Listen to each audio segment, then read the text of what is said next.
This program features live coverage of an African safari and may include animal kills and carcasses. Viewer discretion is advised. Good morning and welcome to Djuma Private Game Reserve. We are currently looking at a beautiful wildebeest. It is a nice morning. We will be reporting live this morning from Djuma, Pride Lands and also Phinda. We really hope to find great animals. So jump on board and welcome to your very own live safari from the African bush.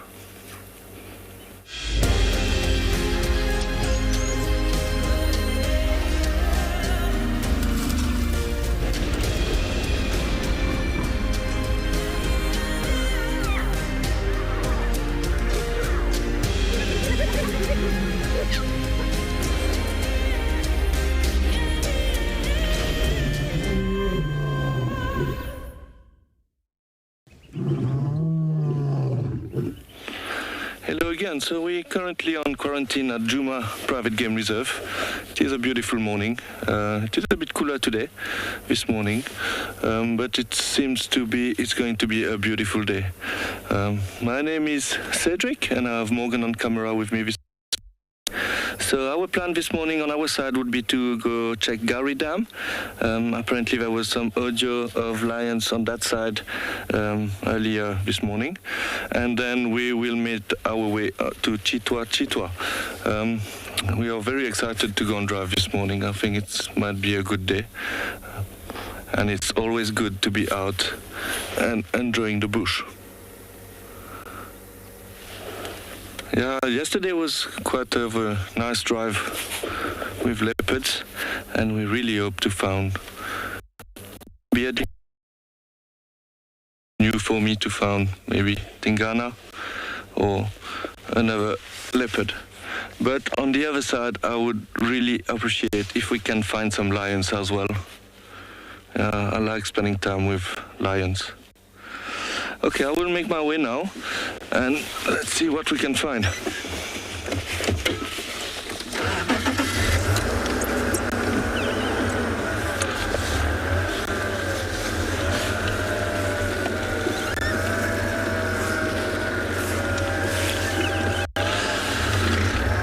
Yeah, so it is a beautiful weather this morning here, so let's go see what is the weather at the other locations.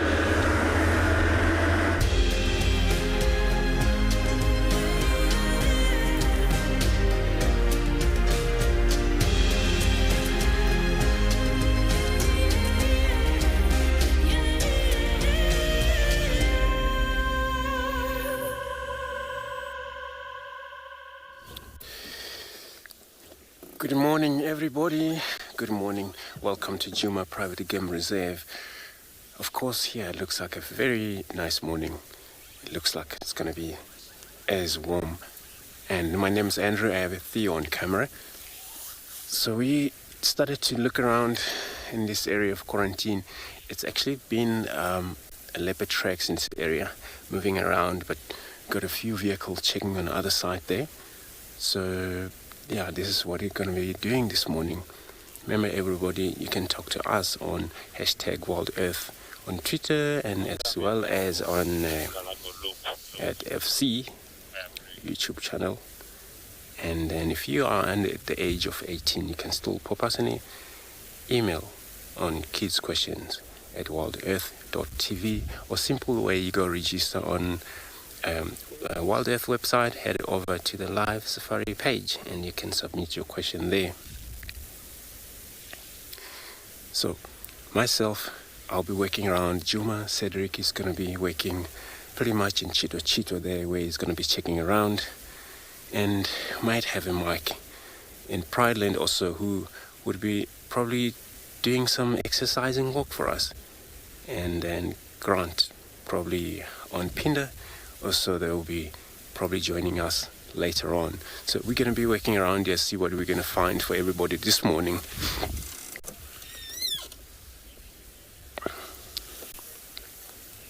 So let's go over to Grant in Phinda, who would like to say everybody, hello to everybody.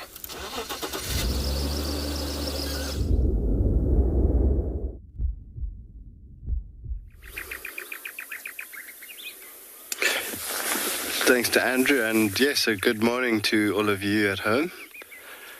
And bizarrely, we're starting the show on Phinda. I think it must be for the first time ever with hyenas. This is... Oh, look at that. Do you see that? So my name is Grant, and behind the camera we have Johan.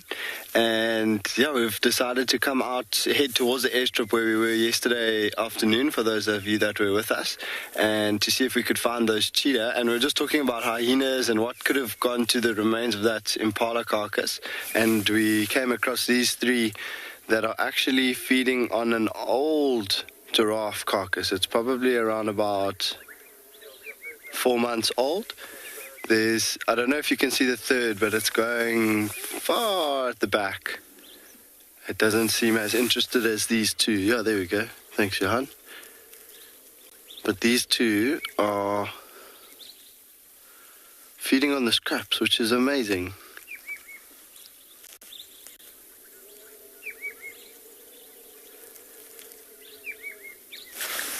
And that looks like a younger one that Johan's got on the screen for you. If you look at its legs and the bottom half of its body, it's still quite dark. And it's quite fluffy looking. Go ahead, Damon.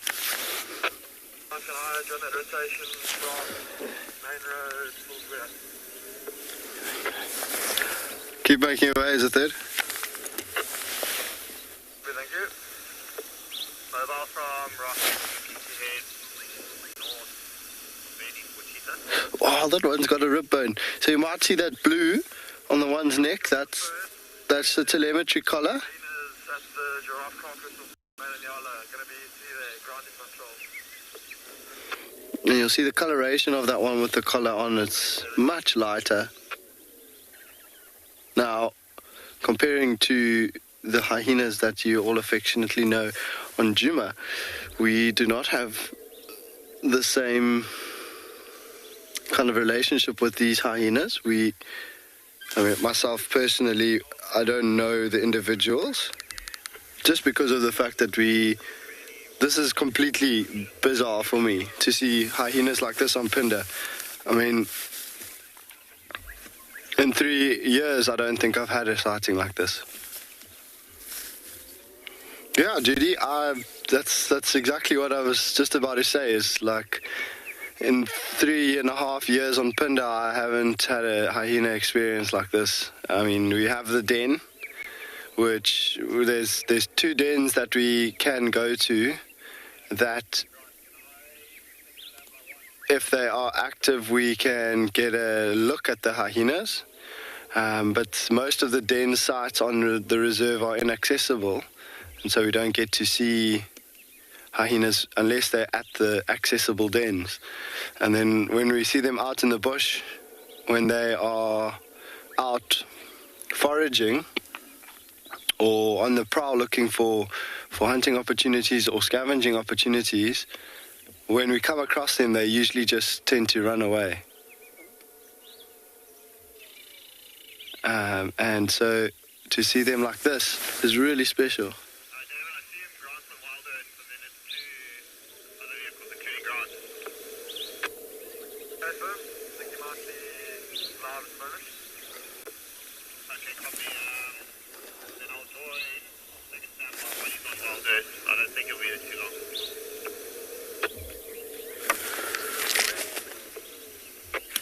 Oh, copy that, Stammer 1, Dino. Charlie, the data, so the telemetry collar, it's a telemetry collar for tracking purposes, for finding the hyenas, so to see when we actually need to find a specific hyena, or find where they might be denning or spending a lot more time. But this collar is actually sorry, a GPS collar, and it basically pings locations. So we gather data and information on the movements of these hyenas. So the hyena population on Phinda is quite we've got quite a good population, quite a healthy population, but the animals on Phinda, the hyenas on Phinda, tend to move quite a lot, and we think that it's because of the density of the vegetation. So the bush being so thick, it's harder for them to find kills to scavenge from. So the predators have more success in hiding their kills, more especially leopards and lions. They have more success in hiding and keeping their kills. And so we don't often see hyenas scavenging on lion and leopards' kills. We actually find them on Phinda making a lot of their own kills, but also traveling enormous distances. And that's the purposes of these collars is the collar that's on this hyena is for GPS tracking. And so it will show us, it will ping locations of that hyena. I'm not sure of the frequency or how often. Oh, look at this one's coming towards us.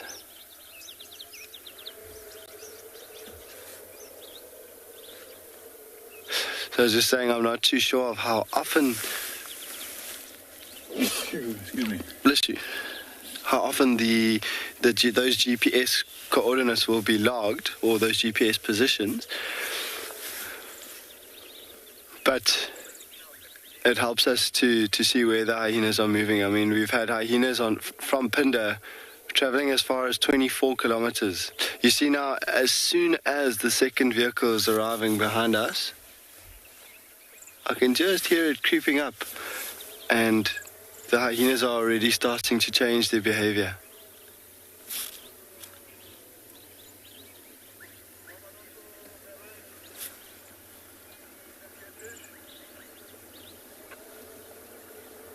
That's amazing, hey? Look at that. There they go.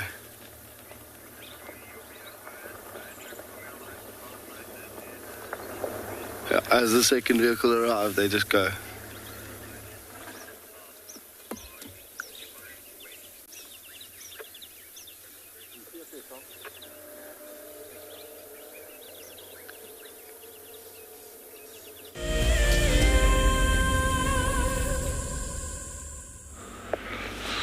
So we're currently at Gary Dam. It is very quiet here, except for a few birds. But it is very nice, very peaceful. We did saw on the way here some lions tracks, but it looked like it went into the block. However, while we were sitting here, we did get audio of a lion roaring a bit far from here. So I think next when we will be moving, we will head in that direction. Yeah, but not much is happening at the dam this morning, which is usually normal. Obviously, the animal like to go drink a bit later during the day when it gets warmer. But it is always nice to spend some time and listen to the birds. There is also a grey heron on top of that tree there, looking around.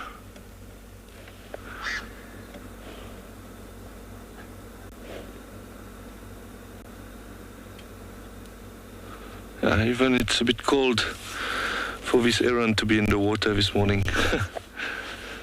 Standing on top of a tree, waiting, actually looking at the sunrise.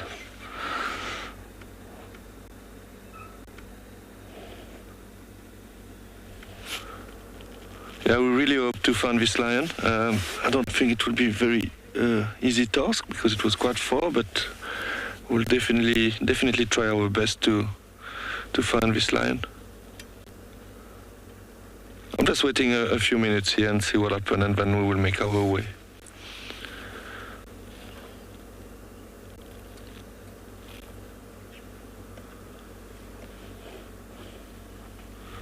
The sun is starting to rise, not out yet, but it looked like it's going to be a beautiful sunrise.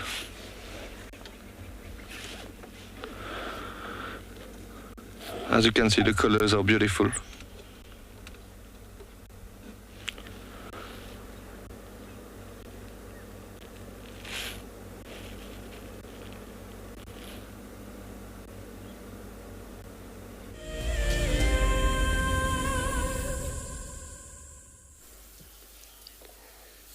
So everybody, we are still around here quarantined, but it's amazing now we've got all the wildebeest returning back to this area, but also mixed with the impalas. But it's a way of survive, also get around, and they're all going to be looking out for any approach. It's been an audio of a lion here, single male lion that was calling all night, and the track leading straight south.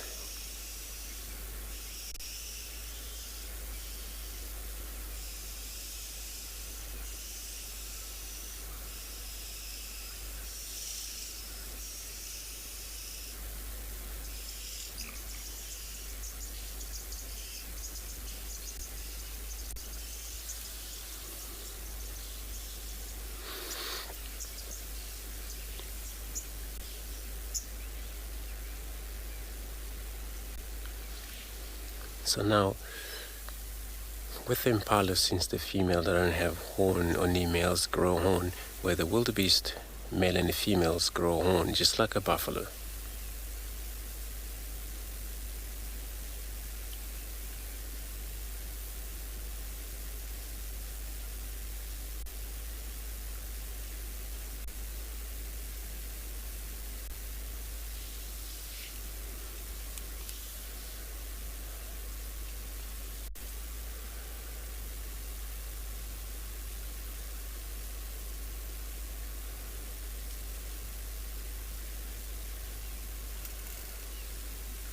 You can see all over, just looks like a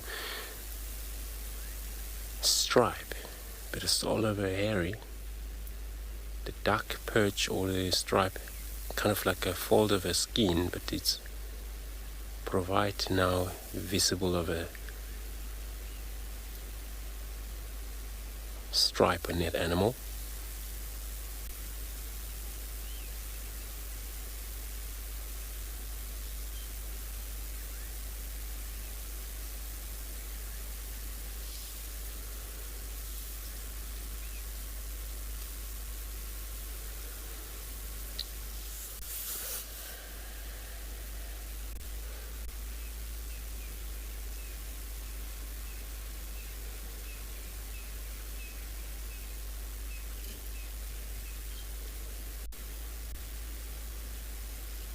And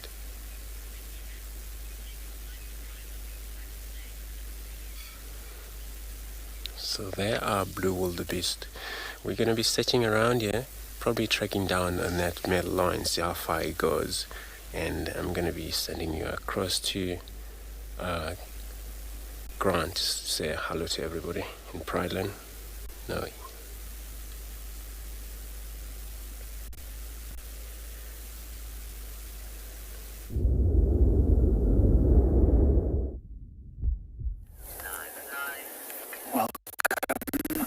You are joining us here where there are some dramatic events unfolding. We've been hearing lions on a carcass the whole morning, and now we have a hyena here at this dam in Ndlovu Dam that seems to be very interested in a young impala we can refuge near our camp. Everyone, my name is Mike Anderson. Behind the camera is Impo, and this is Ecotraining's Pridelands Conservancy, where we're really invested now to see what's about to happen this morning.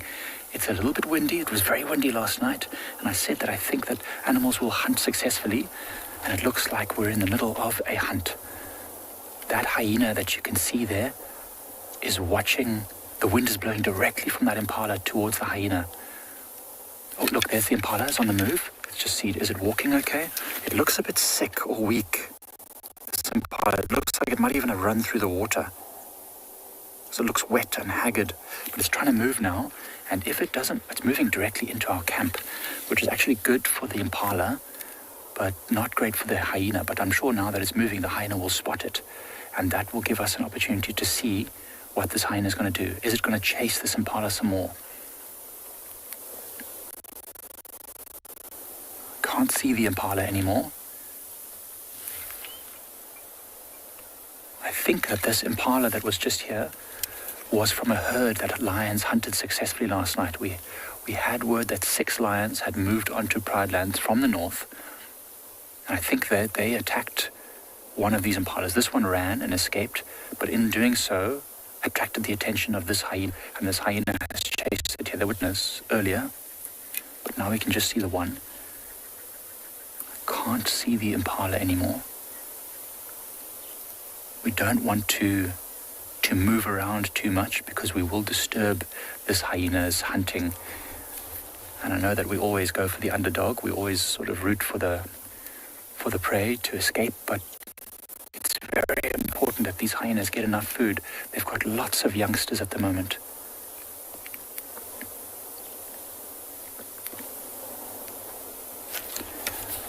I'm just going to use my binoculars just to have a look. The hyena keeps looking towards us. Looks like a youngish hyena. Bex, it's amazing watching hyenas interact, not only with each other, with lions, with other animals like these impala. It always is very, very interesting because they're so underrated. People don't really think of them as these amazing... Oh, it's coming this way. It's walking towards us. Or rather towards where the impala was. Has it gone behind those bushes, Mpho? It's still got it. It's a young hyena, youngish hyena. It's still very bright. It's got lots of spots, fluffy. So maybe that's why it hasn't managed to catch this impala. It might be a little bit inexperienced.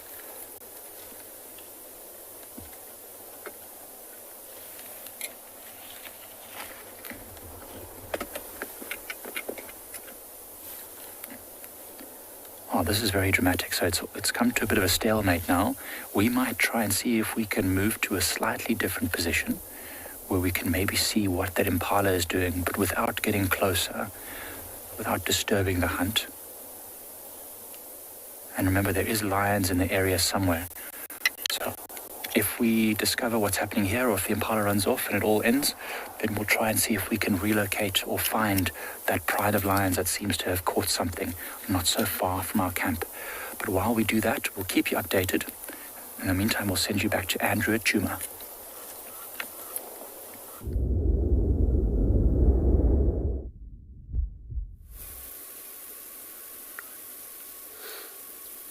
So everybody, we're still sitting here, but just looking at the sunrise, but also the impalas feeding around there. And these wildebeest haven't yet come out of that bush there, but they will be soon, because it's such a nice, beautiful open area here. But for them, it's always a good idea to hang around with impalas. So they're probably going to be around together, and it's going to be one of the warm day as well, so it's always idea of them going down to drink later on.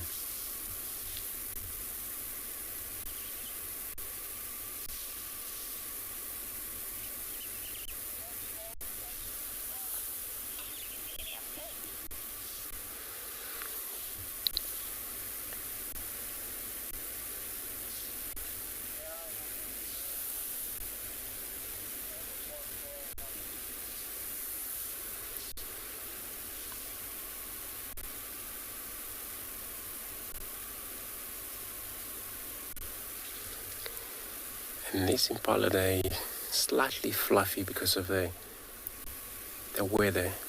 It's still dropped down this morning, but when it's warmer coming up, and they will look shiny again.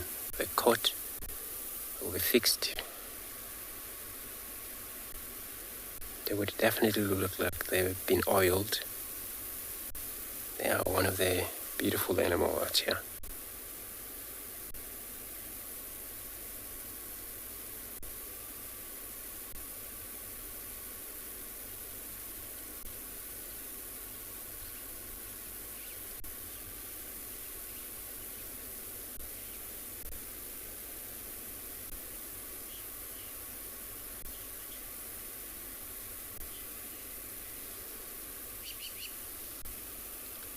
Shante, so you say this is such a magical sighting.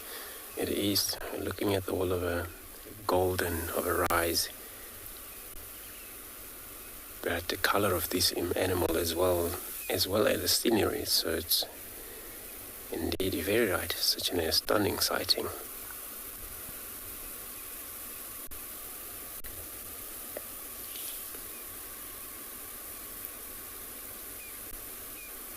Seen few males in this group.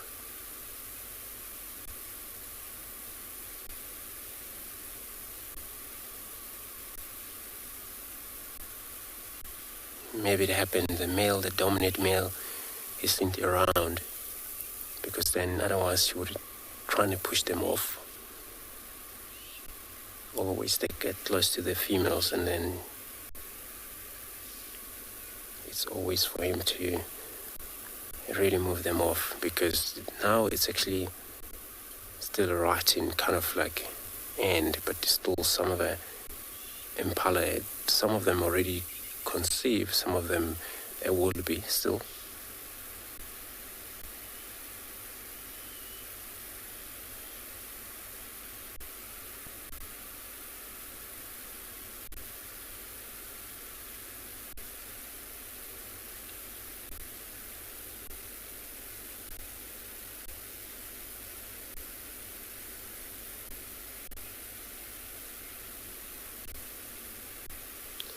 Let's take that listening around.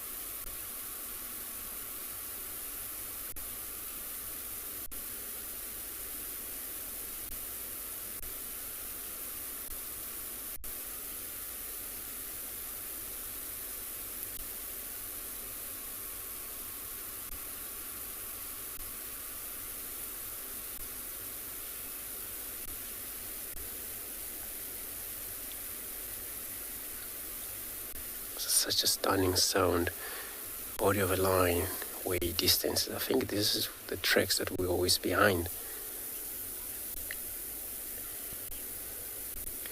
So we're gonna move south and then just to see how far that male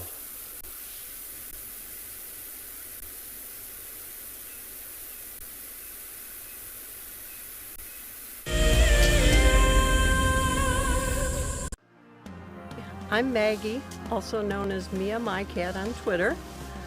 I purchased the ticket to Dream so that I would make it back to Africa someday, so here I am.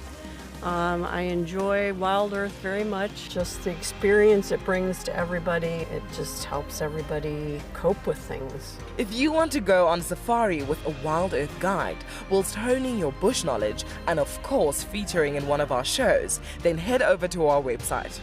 My favorite part about today is seeing Mariggs, seeing him stalk the waterbuck and seeing the interaction between the waterbuck and him, and he's just an impressive little guy.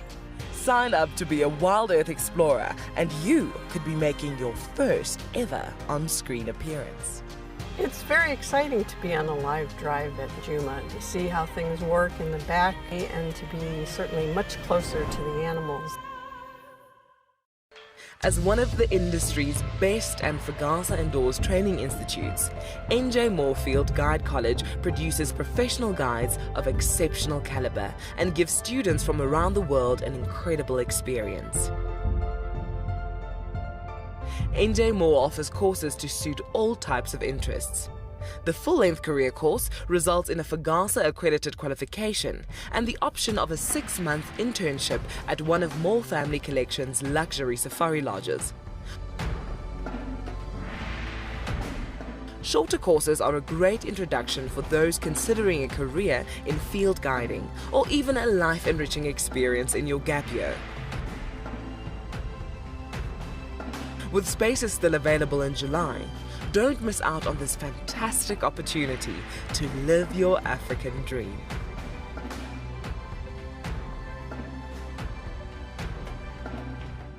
My name is Ross and I'm a field guide at andBeyond Phinda Private Game Reserve. I love getting questions from guests on WildEarth because I love sharing and learning information about nature with new people, and it also makes me feel like you're all joining me in real life.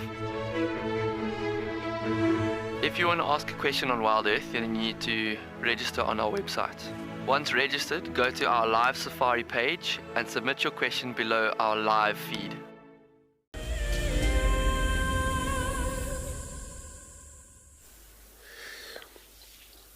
So everybody, I went over the radio just to confirm, because we just had an audio of a lion that was calling not long ago, and then that's Gary Main, so probably he was on Gary Main, the boundary, but then he headed south.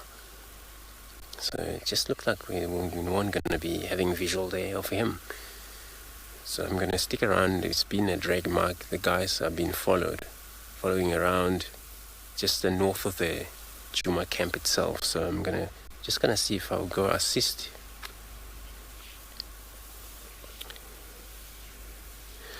So let's cross over the ground, and then with a Roman cat.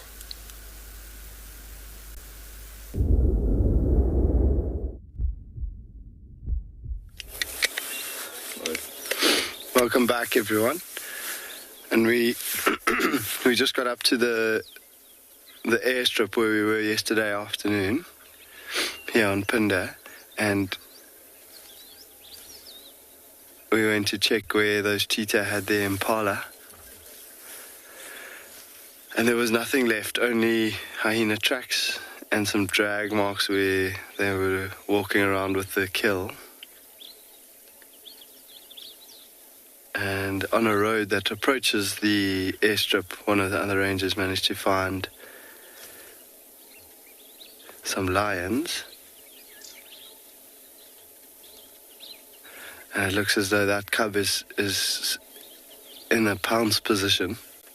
So we're going to just wait and see what comes around the corner. Wait for the pounce. No pounce? Oh, sibling. Going for its sibling. So this is lioness and 4. Look how excited that cub is that's trotting next to mom. And they are walking straight towards us. So we're not going to go anywhere. And just watch the sunlight. There's going to be some beautiful morning light. I can't resist the urge, but I'm going to take a picture.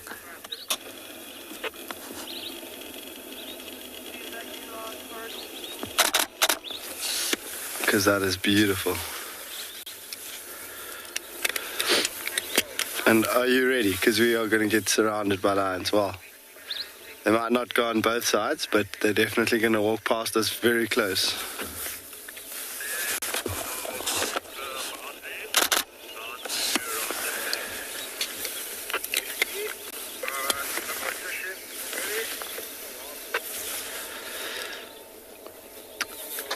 Chasey, these lions are part of the mountain pride.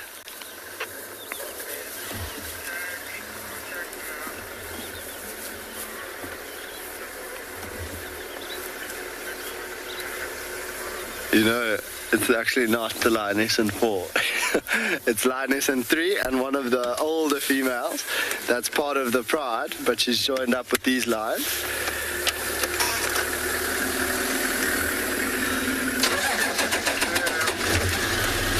So I'm just going to turn around because it seems like they're heading up towards the airstrip where we actually were with those cheetah yesterday afternoon.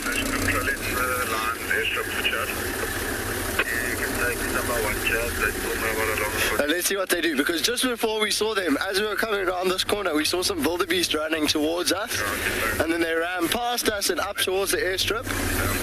So I'm just going to turn around here.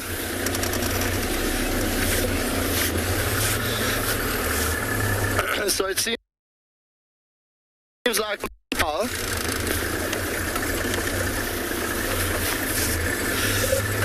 yes, Olive, that was such a treat to have them walk right past us like that. These lions really are amazing. So that, for those of you that were with us yesterday, the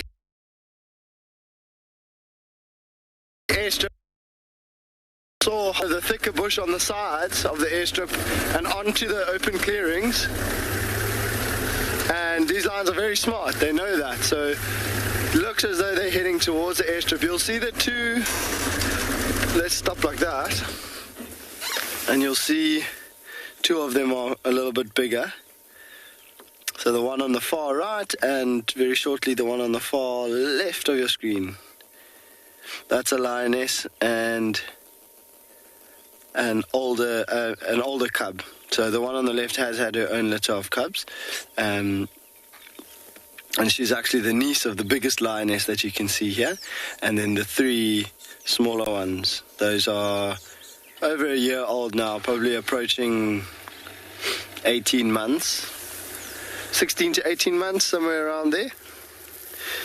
So they are, as you can see, on quite a mission. I'm quite sure that they're going to pop out on the airstrip. If not, they might head towards some water. And so we're going to send you off to Andrew for now. And I think it will be really nice to try and get up ahead of these lions again and have them walk towards us.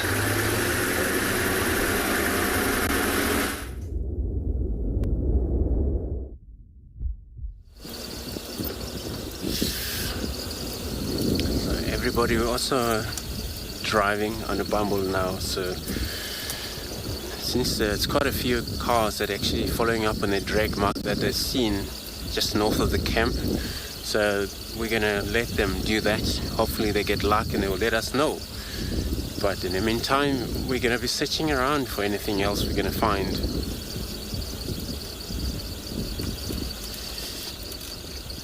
So I'm actually heading south for now, in case that audio of a male lion that we heard, I know it's probably crossed south, but you never know. He may turn around north again towards the boundary there where we can see him.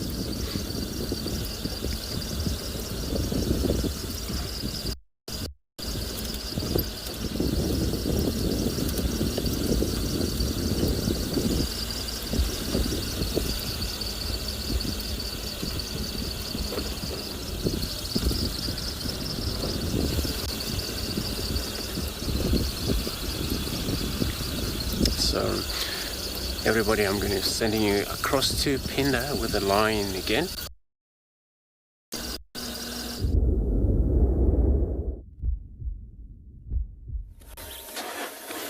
Welcome back. See. Oh my word, these three youngsters are having such a time. There's a big tree just to the left of us and they were all sharpening their claws, and shame. They felt like they were getting left behind, so they all quickly darted off to try and catch up with the lionesses. Look at the body language of the lionesses in the front. They're not interested in playing. They're looking for... They are on the prowl. They are what we call on the prowl. Look at that. Stopped. Ears flat.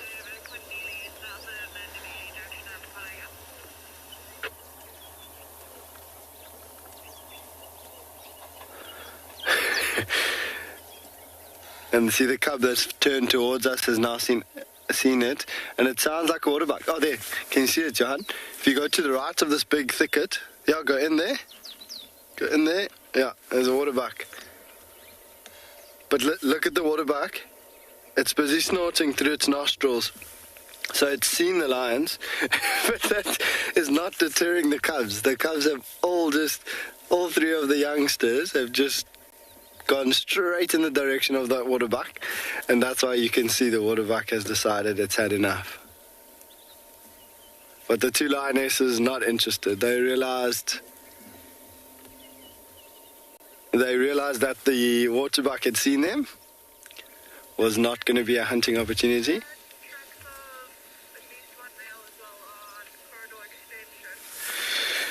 But the cubs just couldn't resist the opportunity.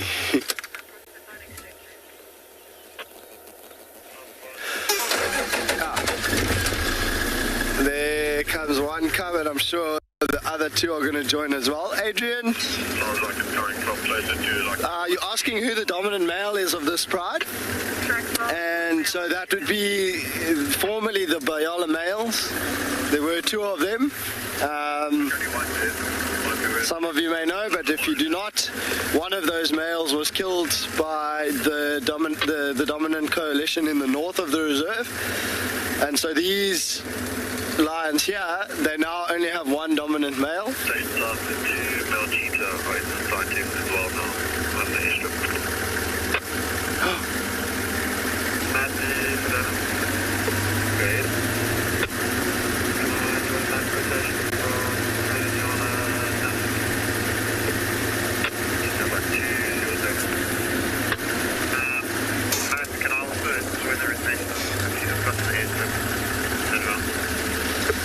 Uh-oh. Okay, Just check with Leon for you might be a little bit closer than him. the cheetah, I've just heard on the radio that the two male cheetah from last night are actually on the airstrip, which is literally just 100 meters this way. Okay.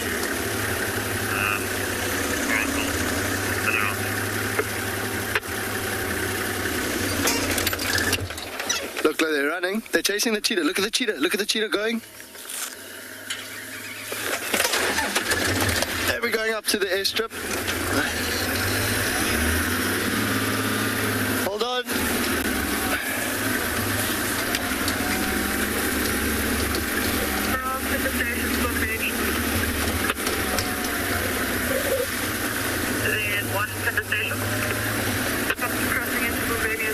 We drove past at some stage. We drove past those cheetah. They were lying on the mound here. As a third, I think Djuma is also in Bobedi, and I'll be a fourth.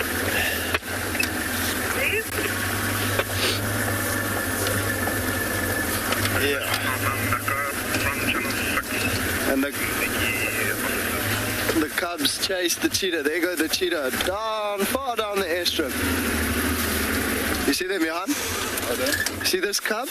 To the left, there's the two cheetah going further down.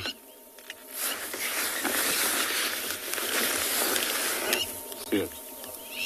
See how the cheetah is just looking back? Dean, is that you at the apron? Matt, I'm just waiting for Lennox to come past so I can turn around.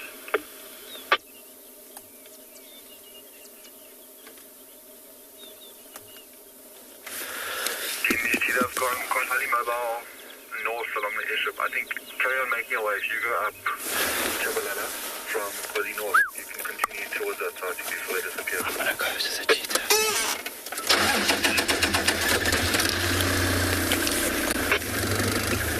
Sorry guys, so it was a bit of chaos, and now there's a lot of cars that want to come, so we just watched this lion walk past us, and then I think we're going to follow the cheetah, because for now there's quite a queue of cars wanting to come to these lions. So you can join, keep making your way to the lion side in the third. Cool. Amazing. Jeez, how hectic was that? So the cheetah, I'm chuffed that the cheetah managed to get away.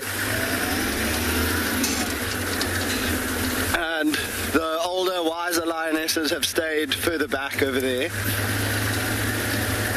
So it was only really the cubs that gave chase to the cheetahs. Which is good. I don't think the lionesses actually saw the cheetah first. I think the cubs saw the cheetah first.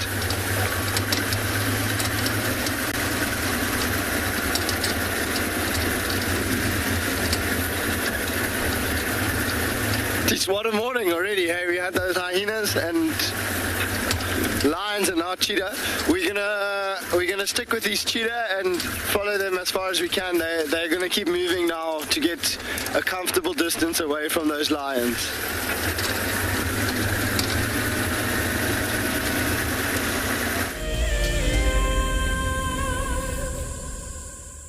So we just crossed over to Tswalu. Crossed over to Tswalu. Report of a sighting of dogmen. Unfortunately, he crossed over in a block where we are not allowed to go. So we're going to try our luck here and see what we can find.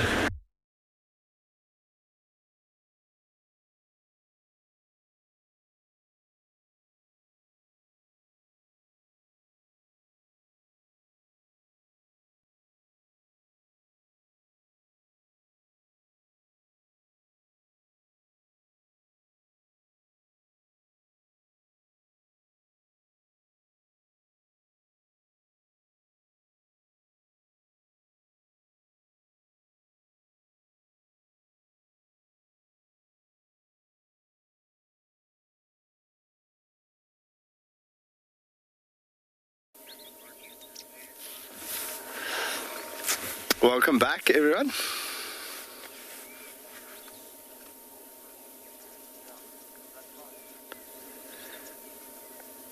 And surprisingly relaxed, these cheetah. There's an impala strutting away from them on the airstrip. They're not interested in hunting right now, though.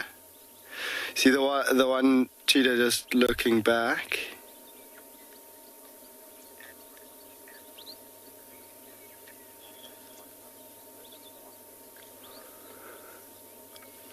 So just as they're walking, they're looking back, but they are incredibly relaxed, considering they've just been chased by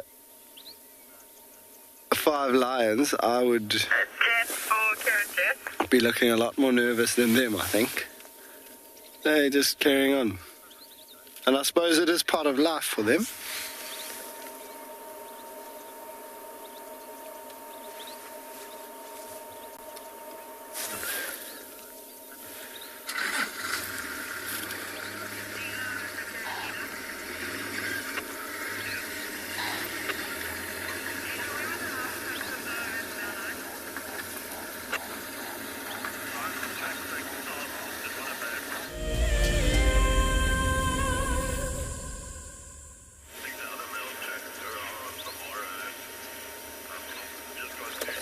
We are still with the cheetah, and they are just slowly moving in the opposite direction of the lions, and I can confirm that the lions have not continued to follow the cheetah, which is excellent. The lions have gone in a different direction. Now there are still some animals left on the airstrip from last night. And the cheetah are heading straight towards a wildebeest that's much further down the airstrip. So we'll see what he does. He'll probably snort at them, but eventually he'll lose his nerve and he'll run off into the bushes. And there is also impalas that have moved off the open clearing of the airstrip and just into the bushes on the edge, which we can hear in the distance, alarm calling at the cheetah.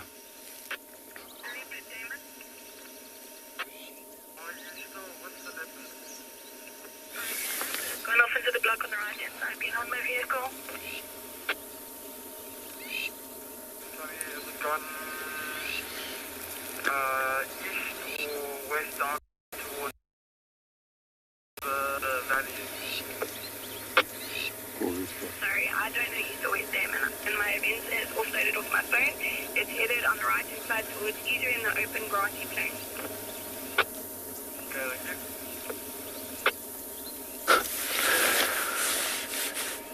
you. Okay, well, this is just special, hey? I'm gonna keep us going. And we'll see if we can get a little bit closer to the cheetah once again.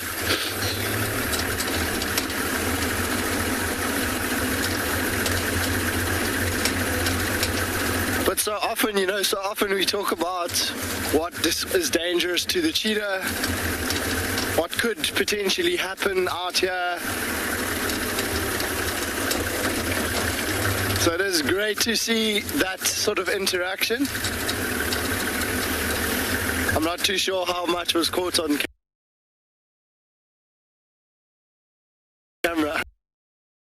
Those moving away from the lions, they didn't actually even go into full sprints. They basically jumped and sort of loped away through the long grass and just to get out onto this open airstrip, and then they really went fast.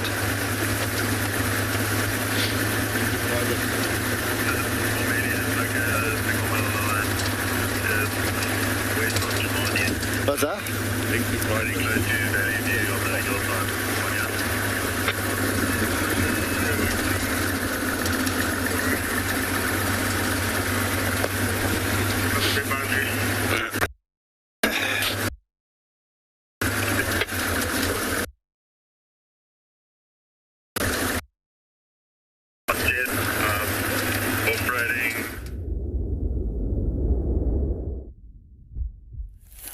So we've left Lower Dam, as you can tell. We're in the bushes now. We've been heading southeast from the camp. We left because the hyenas had moved off and that impala was now lying down. It looked like it had run through water. It was very tired and weak, and so we just moved out of the way just to let nature happen. It's unlikely that those hyenas will come into the camp to hunt it, maybe this evening, but not during the day. So we decided to leave, and we've headed southeast. We're looking for that pride of lions that we could hear this morning early, feasting on something. And it sounds like we were just stopping here, preparing to talk to you all, and we heard something in that direction. Sounded like a growl, sounded like something, maybe. So we're going to head down there and just investigate what it might have been. But you can see it is quite thick, and this is the perfect environment for these lions to camouflage in. They could be lying low after having full bellies, eating something, maybe an impala, maybe, I don't know, a kudu or something. And so as we walk, we need to be extremely vigilant. We need to be listening, stepping carefully, avoiding making too much noise, so that if we do find these animals, we don't disturb them, but also being vigilant enough that we don't end up stepping on their tails. If they're deeply asleep after having a big meal, sometimes they can sleep quite soundly, and we might end up getting very close to them before they realize, and that wouldn't be comfortable for them or us. Trust me, I can tell you that much from experience. So as we walk, we're looking for movement in the grass, tails flicking, we're looking for the ears, we're looking for those heads that might just pop up above the grass as they hear us. Listening for sounds. There might still be something left of the carcass that they're feeding on, the last bits. Most of them might be lying down resting. Some might still be feeding. So we might still hear arguing every now and again. I think my fingers are crossed. I hope that we can find something down here. We've tried to find things down here before, but it's very thick, this environment, so who knows what we might find. It's very exciting, though. So whilst we continue our search, I will send you over to Phinda, who's got some cheetahs that are on the move.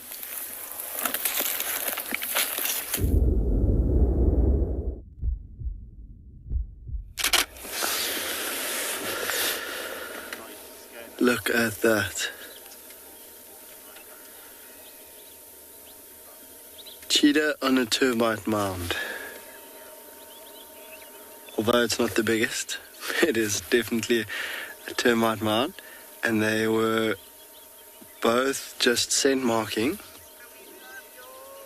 doing a bit of scraping on the ground. Let's see if that one on the right is going to do it again. How stunning is that, with the morning, beautiful golden morning light shining on them?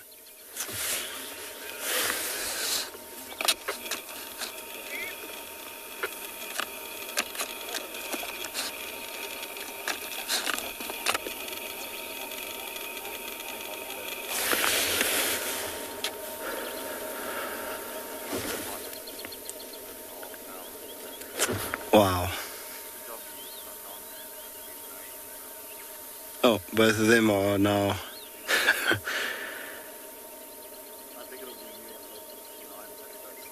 defecating on that termite mound. Also part of their scent marking. That's a prominent feature in this landscape, that termite mound. So any cheetah that comes past the airstrip will, without a doubt, go and visit that termite mound, see if there has been any other cheetahs past this particular spot in the recent or in the last few days. So they'll smell the scent marking and then use the Jacobson's organ to determine which individual left the scent mark.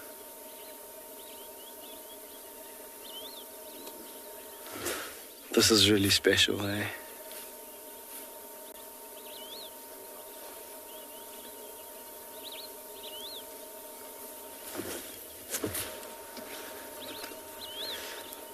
Oh, he's coming straight towards us, Johan, this one on the right. Hello, boy.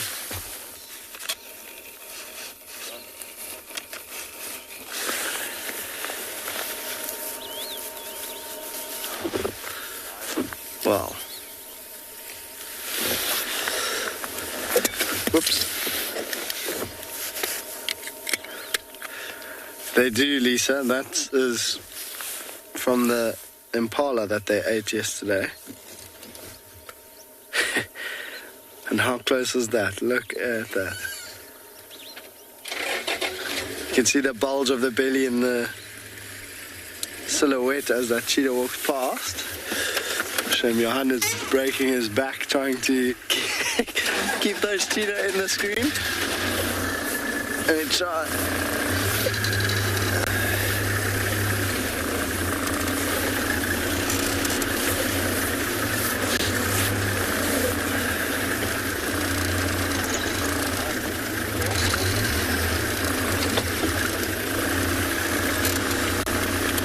Stop like that for a little bit and just see what that wildebeest does. There's a wildebeest way down past the cheetah, and he's been giving his snort.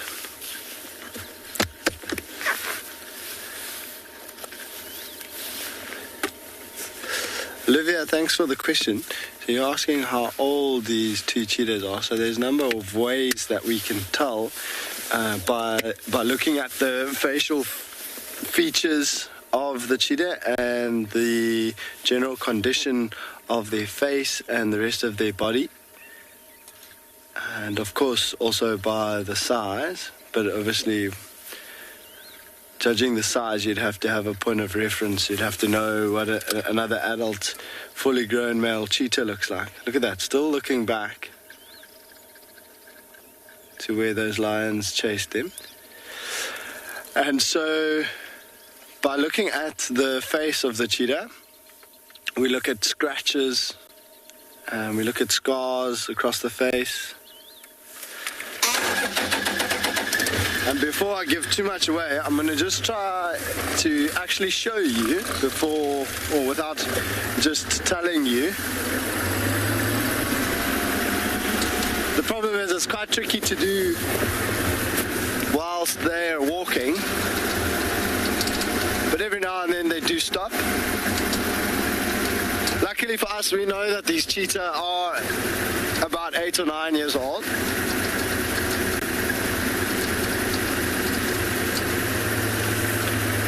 Oops. But I do want to show you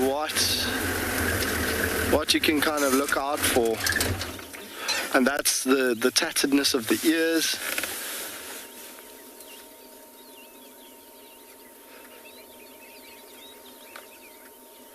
So the little pieces, little nicks and notches missing from their ears. And that'll be from fighting with one another, fighting with other males, fighting even with females.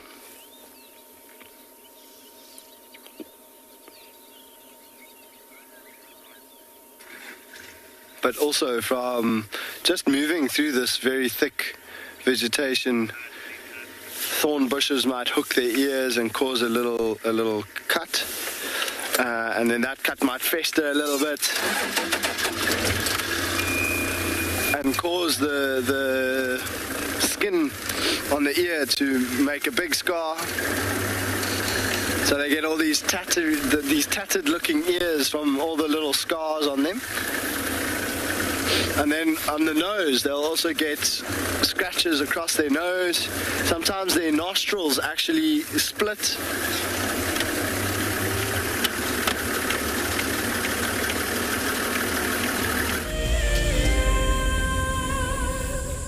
As the sun goes down in Africa, for many, the day has just begun. WildEarth is ready for the next brand new concept, and this time it's at night. A specialized thermal drone will take to the air under the cover of darkness. As it flies above the bush, it will be searching for hotspots on the ground. We might have a leopard on the far right of this group of hyena. The ground team will then be called to identify the animal. It is a warthog. That's exactly what it is. So there we go. It was a warthog that was running away from... Sorry, Warty. And of course, it is at this time when the big cats are on the hunt. Yeah, James, just head a little bit more left. Okay, copy. I'm going to go north around on Impala Road. Okay, the lions are on the move, guys. Lions are chasing the wildebeest. WildEarth is looking for a sponsor who can help turn this show to a long-running series. If you are interested, then head over to our website to find out more. WildEarth.tv/sponsors. Across southern and East Africa, the Endangered Wildlife Trust works tirelessly to save species, protect critical habitats, and benefit people.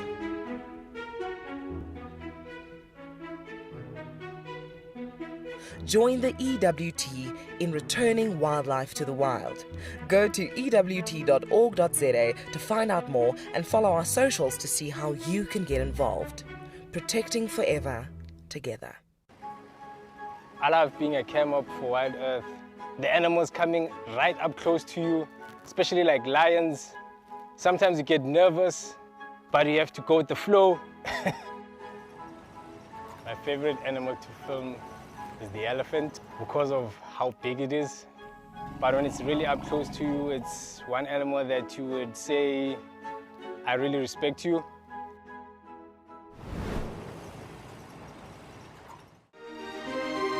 Guys, just watch what's happening. See, watch the elephant, watch the lions. See, the first ones to run are the cubs. Can you see them? They are right here. I'm not sure how scared you were, but I was quite nervous. Absolutely incredible. Expect the unexpected here on WildEarth daily.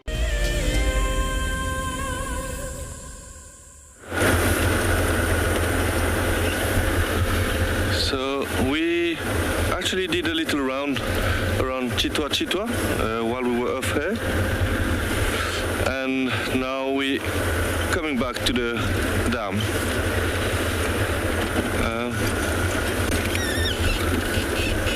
It is quite quiet this morning, but as you know, we're trying our best.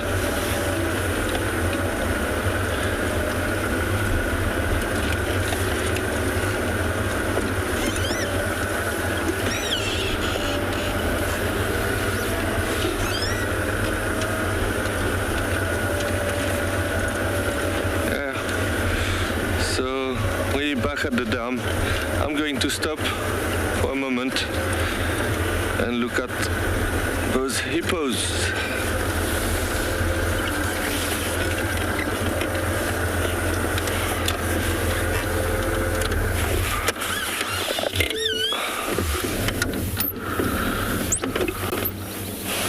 Yeah, there we go. So they must have had a long night of feeding and walking around. As I was mentioning yesterday, they go out at night to go feed and can cover a very long distance.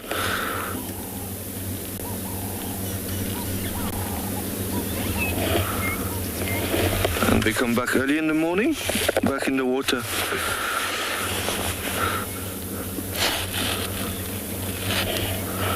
It is very peaceful here. Yeah, there is a beautiful tree on the left with a leopard orchid. Sorry, I will ask Morgan if he can turn on the left there, or I will reposition. Maybe it will be better. Just want you to see that beautiful leopard orchid. There we go. Yeah, leopard orchids, we have beautiful flowers, but what is interesting there is it is on a dead leadwood. Elephants love to eat them, so if they can push the tree down, they will push it down and eat the leopard orchid. But this leadwood is so strong that it is difficult for... Sorry, I apologize about that, just another vehicle just passed us. It is difficult for an elephant to push that tree, leadwood or very strong trees.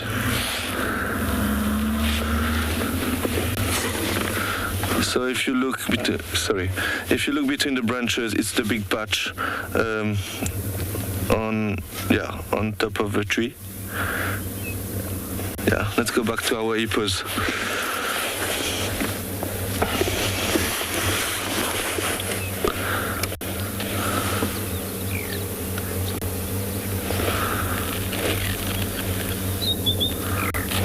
looking at us.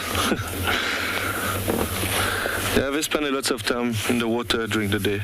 They will go out during the day and lie next to the dam in the sun when it's a bit cooler. But it's better for them to be in the water.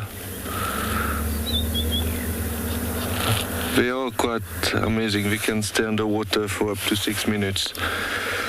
And some people might find them funny looking, but they're quite amazing animals and quite fast. Faster than me, definitely. They can run up to 36 kilometers per hour.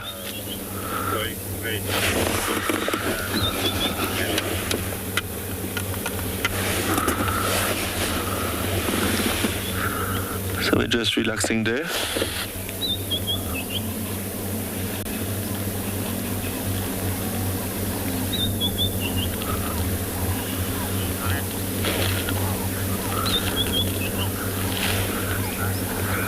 Levi, you would like to know if hippos mostly live in water? Yes, they're dependent on water. They need to spend most of the time of the day in the water. The reason of that is that they have a very thin skin and that can get burned quite quickly. But they will spend most of the day in the water, but they will go out at night because there's no sun, so the skin doesn't get damaged, to go feed. So they eat grass and they can cover a very big amount of distance during the night. If I'm not mistaken, it's about 10, maybe over 10 kilometers in one night. So they can travel quite far at night, but they will always come back in the water in the morning. Yeah, I was mentioning also yesterday that they eat grass, and it is difficult for them when there's big drought. The issue is not the water, because they will always find a little puddle of water somewhere, but it's mainly the food. When there's no rain for a long time and the grass is dying and the other herbivores eat the grass as well, if they don't find enough grass around the water areas, they might starve to death. This is actually what happened a few years ago. Lots of hippo unfortunately died during that drought.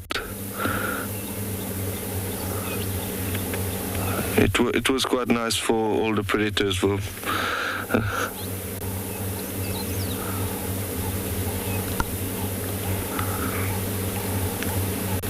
Also, it's quite important to not have too many water holes or dams close to each other, because during winter what happens is that there's so many animals spending time around water, is that they eat all the food around the dams and the water source.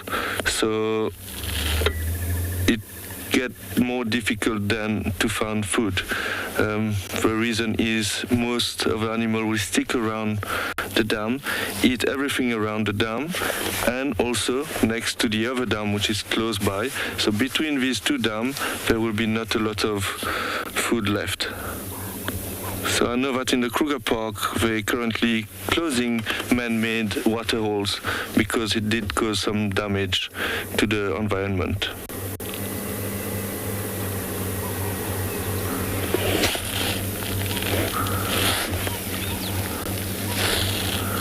They are very quiet, these hippos this morning.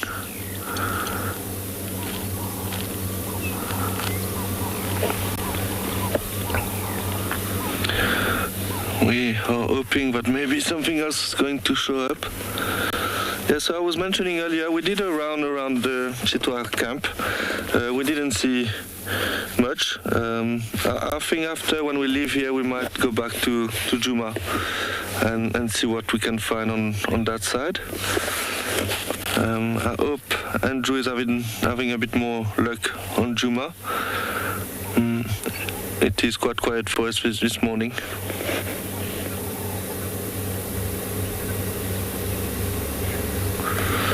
Candace, you would like to know if the water is not too cold for the hippos?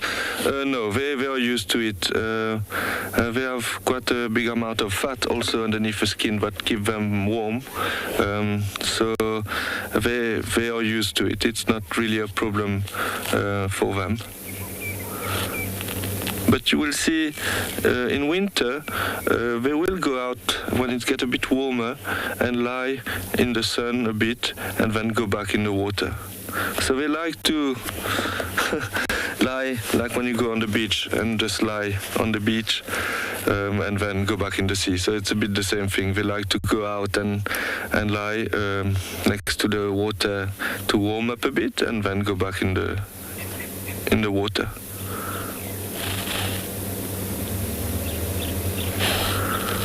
I'm still looking for a pied kingfisher. Didn't found one yet. Yesterday I tried at Twin Dam. So hopefully today I might be lucky and see a pied kingfisher. They are quite entertaining while they fish. The way they dive in the water to catch the fish, it's quite nice to see, as you know.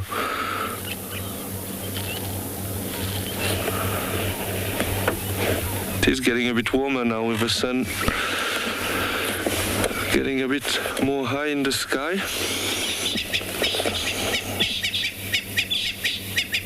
There's some Natal spuff out there making a bit of a noise.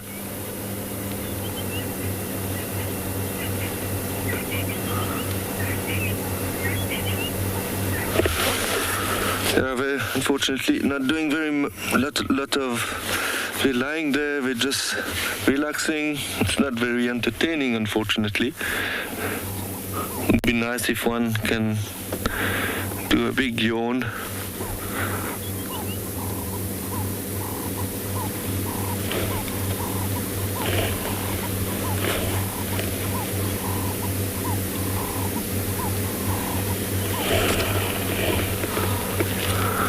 We didn't hear also any alarm calls this morning. We got a bit excited when we heard the lion roaring earlier, but then no luck. Sorry, Vivian, I didn't get that. If FC just can send the question again.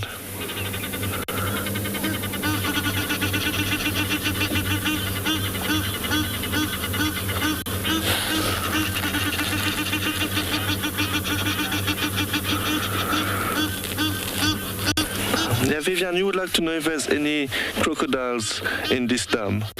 Yeah, so we didn't see one this morning yet, but there are definitely crocodiles in this dam. It is a little bit more difficult to see when they are in the water, but they might go out when it gets a bit warmer. There's one crocodile. It is a bit far. I don't know if you will be able to see on camera. He's currently swimming. So it is just right of the tree in the distance. I'm not sure if you will be able to see a bit more right. There we go. There's one crocodile. Thank you, Vivian. You made me look and we found one. It is a bit far, unfortunately. It is currently moving. It is quite a big croc.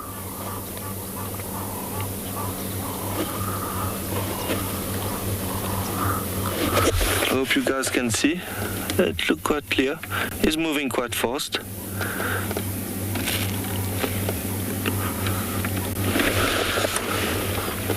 Moving towards the sun, so he might get out on the other side of the dam and warm up a bit.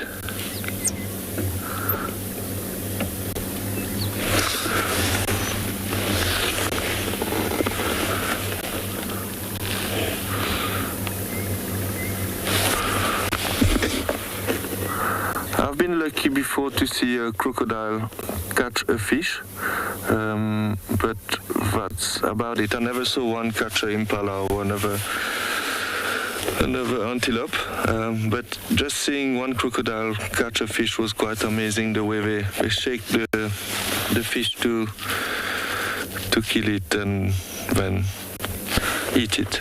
It's quite violent to see. There we go, some hippos making some sound. Everybody's waking up a bit now. The crocodile is still moving. Is now passing the trees. Okay, so we're going to try and go back to Djuma and see what we can find. We will send you to Grant at Phinda.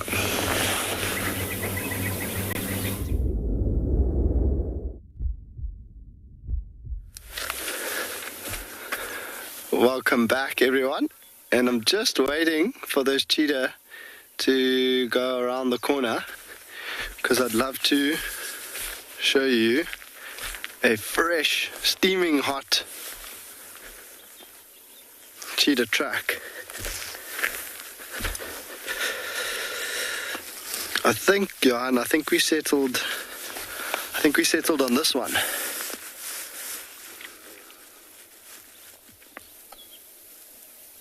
We tied on that one. Okay, so these tracks, of course, are steaming hot. And I just wanted to quickly point out a few things that show us what makes these cheetah tracks different from other tracks. So one way is to look at this main pad. And from the angle, it will be quite difficult for you to see, but so this is the main pad. And at the back of the main pad, we know that all of the cats have got 3 lobes. So you'll see there's one lobe over there. And then there's a smaller middle lobe. And then there's the third lobe on the other side. And then that comes to a point over there. And you see a little bit of a tuft of sand over here. And then there's 1, 2, 3, 4 toes with the main pad. So going that direction. Now what's quite important to note as well with the cheetah track is these little marks there. There's one over there. And there's one over there. And there's one very faint one over there. So only 3 visible here. But those are from the claws. So the claws of a cheetah are always partially exposed. And so when they walk, they flick the dirt forward in the direction that they're going. And so the claws sticking out, plus the 3 lobes at the back of the main pad of the paw, those 3 lobes plus the claws sticking out, that's the clearest indication to us that this is a cheetah track. So we know leopard and lion, they also have the 3 lobes at the back of the pad. But remember, lion and leopard, their claws fully retract. So you won't see the claw marks sticking out in front of the paw like that. So I hope you could see it well. I mean, we've parked the car on quite an angle to be able to get to show you down below. And I thought it would be quite nice to just show you a very steaming hot cheetah track. So we're going to carry on and try and catch up to them because I'm sure that they're still on the move. And they might do some more exciting things for us. Charlie, you're asking when these cheetah are likely to hunt again.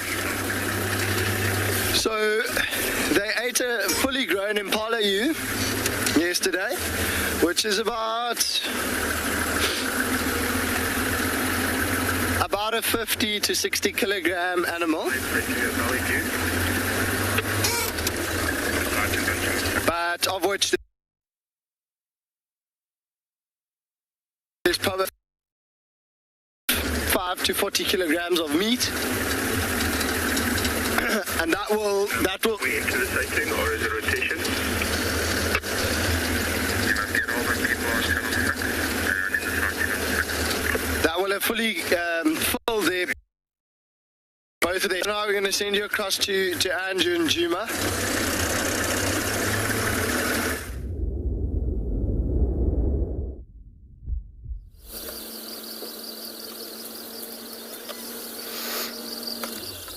So everybody, we earlier mentioned about the leopard drag mark that was seen in this area, and then also the guys, they looked around here, and of course there is a drag mark. I also saw that, and they didn't actually get the lucky, the guys. So, but it's got to be something around in these grasses that they cannot find.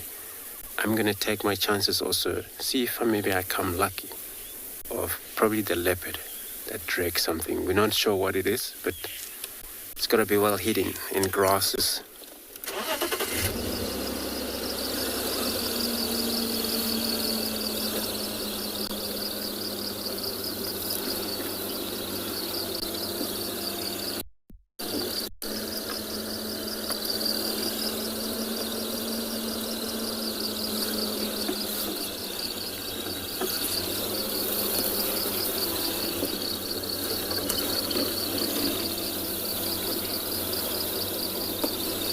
Sometimes leopard can drag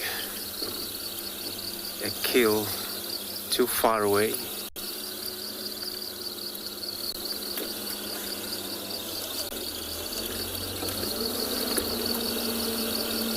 Just kind of listen to the birds, because I also heard a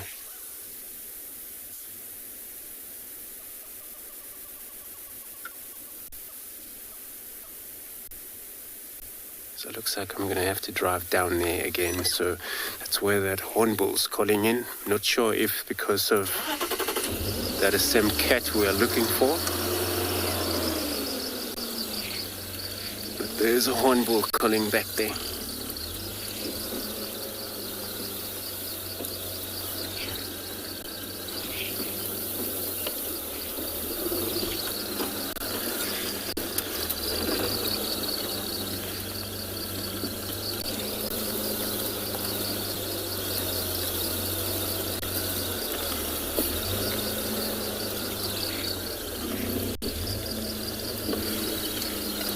So, Jackson, you're asking, is that easy to spot a track when you're off-roading? That's very difficult to spot the tracks there. So we rely on the falling grasses.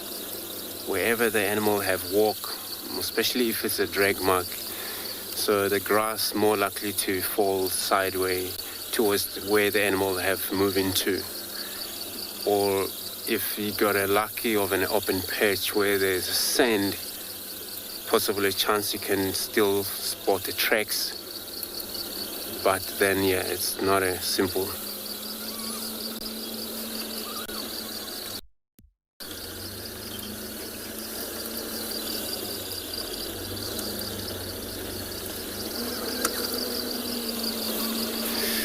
So it's a very dense here, thick bush.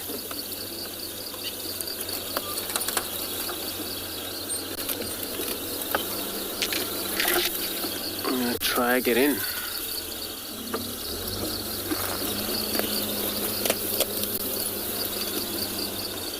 But you know, it's actually, the tracks look like a female. It doesn't look like a male to me, so let's find out.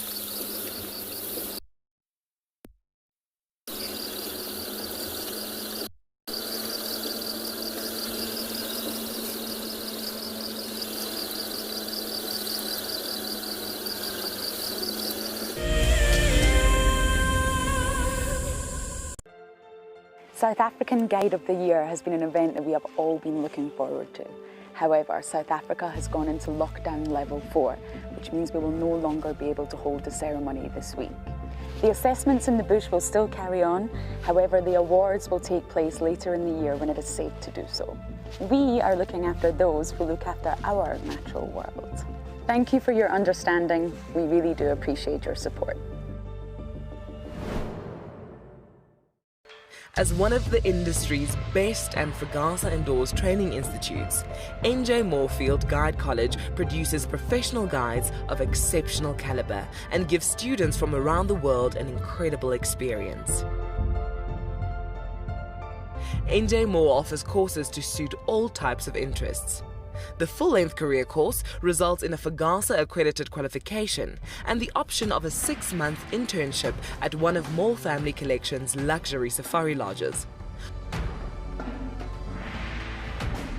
Shorter courses are a great introduction for those considering a career in field guiding or even a life-enriching experience in your gap year. With spaces still available in July, don't miss out on this fantastic opportunity to live your African dream.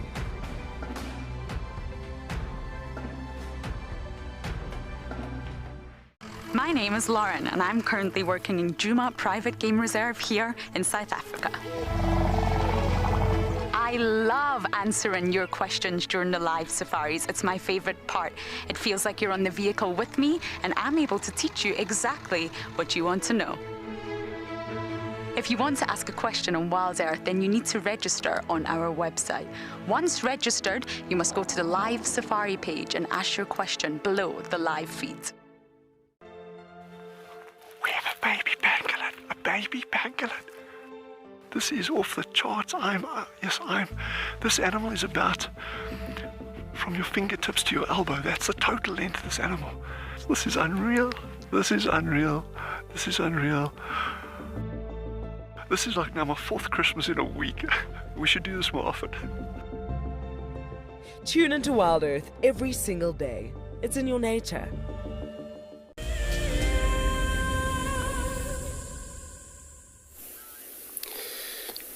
So everybody, looks like we got that cat.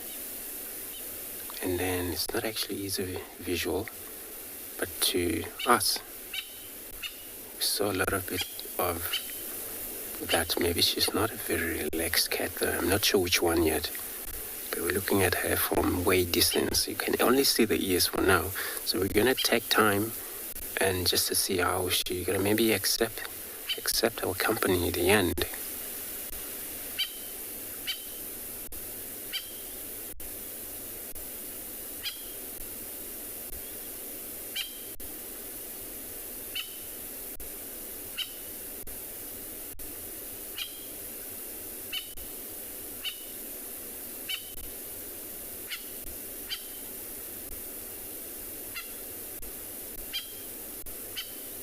What you can hear on the background, that's a Natal Franklin. It's probably alarm calling because of that cat.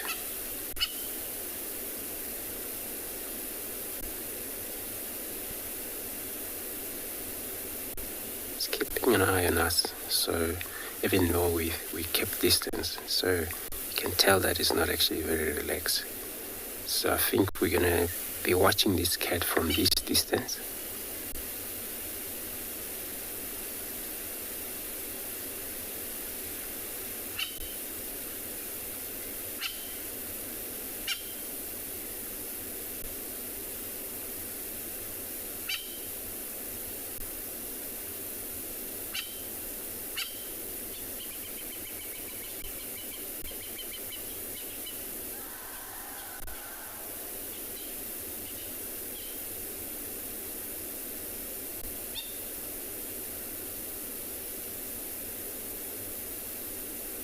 There was an elephant's way distance is also trumpeting it back there.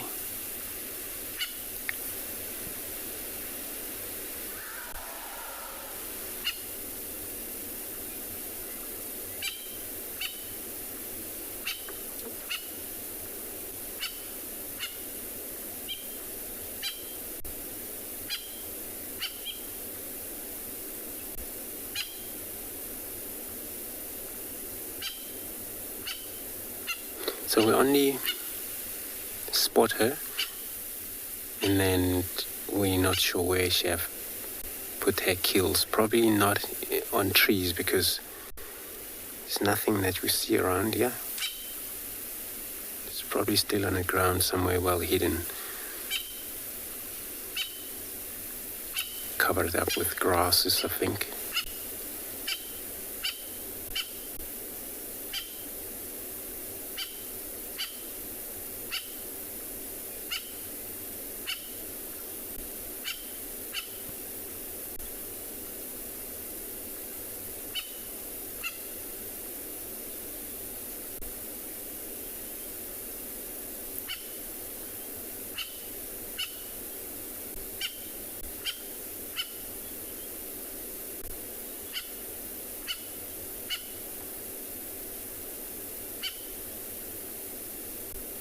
I hardly see even her eyes, but they're still there, see through grasses, even the nostrils as well.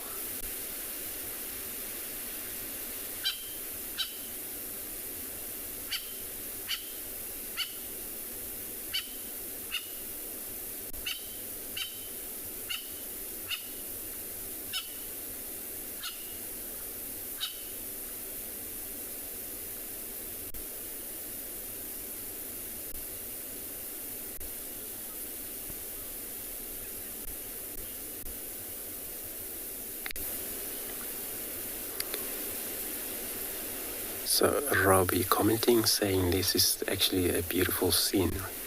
It is actually. Especially that she's on a greater beautiful environment, her own environment, where it's in nature, where you look through these old branches. You could even see her whiskers now.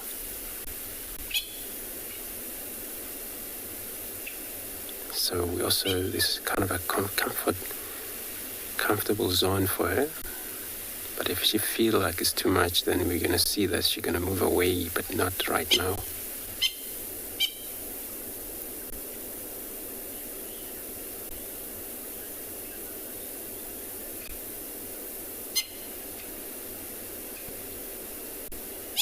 So there is also already identity of this little leopard.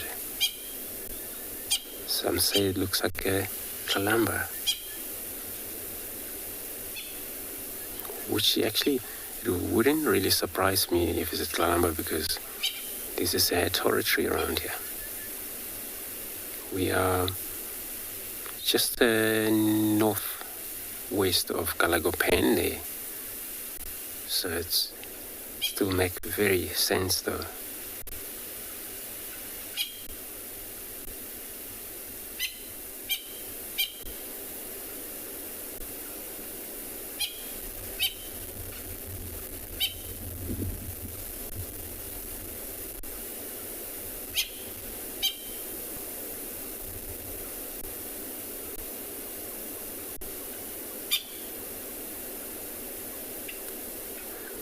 So she's getting a little bit of annoyed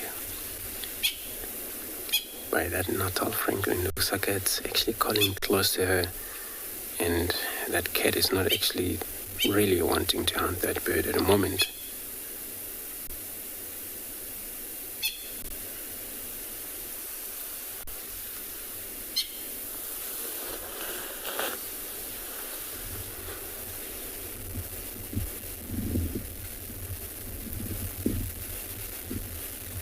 But I never seen her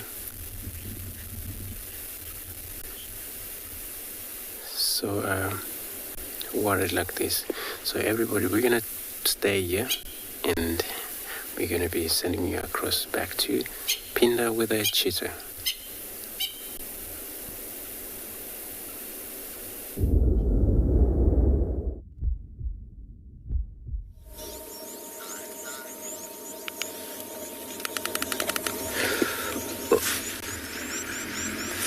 So these cheetah have settled down now, and they were both lying completely flat for about 20 seconds, and then they, I think almost as if they realized that they'd actually just been chased by lions, they both sat upright and looked back in the direction that they've come from.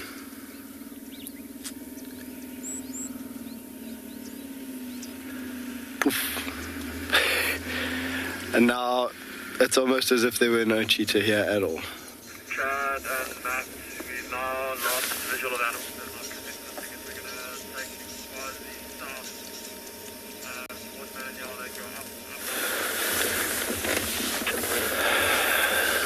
So, yeah, you can just see some faint spots in the grass there.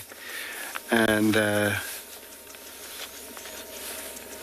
seems as though they've found a nice shady spot. They were starting to hold their mouths open and pant a little bit with the tongue out, trying to cool down.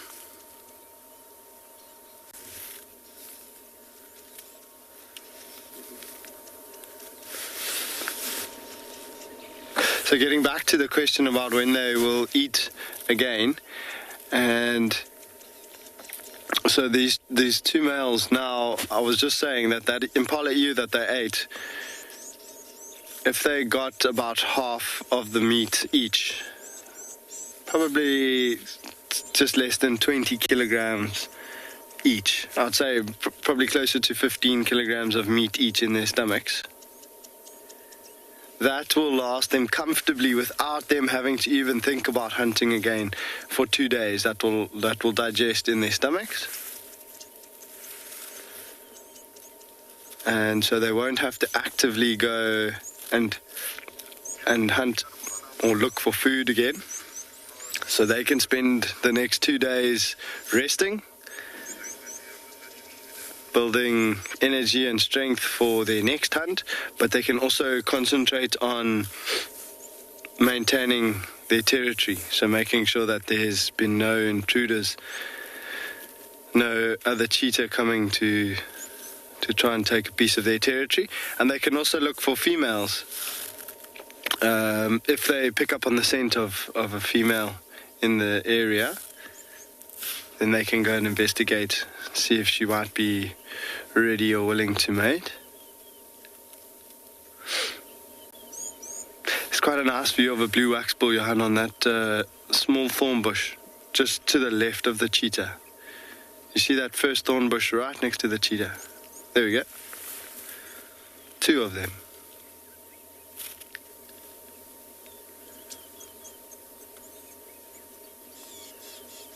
Soon to disappear.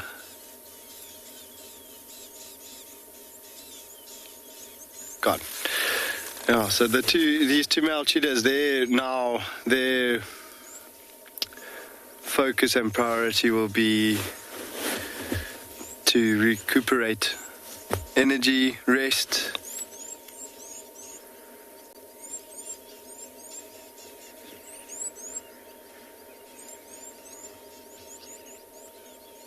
and stay safe, of course.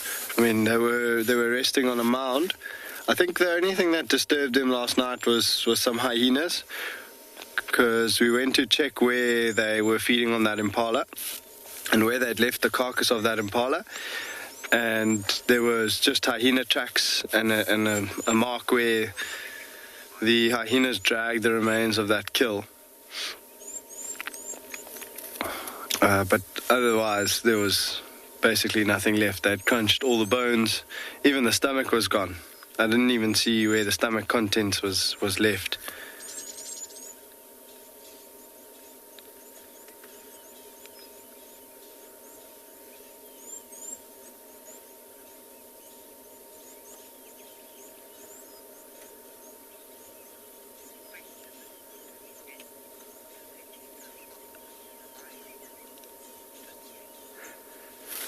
Sabila, you're asking if a cheetah is faster than a lion, and they most certainly are. Cheetahs are the fastest land mammal, reaching speeds of about 110 kilometers. That's the fastest that's ever been recorded, in the region of 110, 120 kilometers. Whereas a lion's top speed is somewhere in the region of about 75 to 85 kilometers per hour. So cheetah have a good 20 kilometers per hour of speed on a lion. The problem is whether they can detect the lion in time. And lions are excellent hunters. They are very good at using their camouflage, making sure that they're quiet, and also using the wind to their advantage. And so, unfortunately, they are able to sneak up too close to the cheetah, where the cheetah doesn't even have a chance to actually run away. And so that difference in speed, basically lions can eliminate that speed difference by sneaking up very close to the cheetah. So if the cheetah can see the lion, there's no problem at all, because the cheetah is much faster than the lion. But lions know that as well. They know that a cheetah is faster than them. So they will, if they are able to spot a cheetah from a long distance, they will sneak up to it, make sure that it doesn't detect them. That's how they are able to catch them.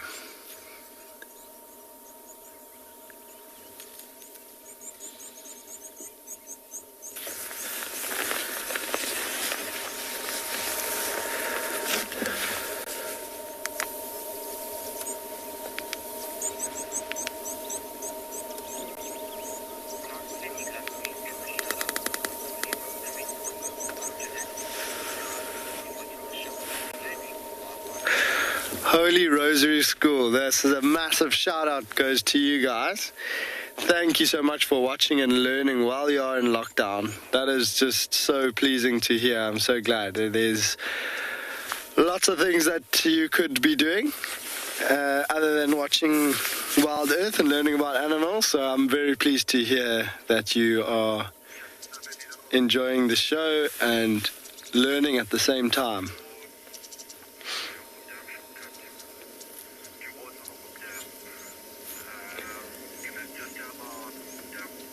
Yeah, so unfortunately the cheetah have now found a place that they feel quite comfortable. They've got a good vantage point here of the surrounding area. They can look out for danger.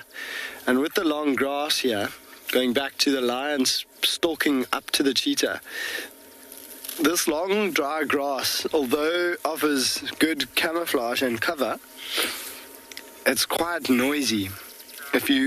If someone or something has to walk through this long grass, it's really, really tough to be quiet, to sneak, because this grass brushes against the body. It crunches now that it's getting drier. It crunches under the foot, and so the cheetah will be able to, even when they're asleep, they will be able to hear anything approaching them. But they're also lying on a slight crest.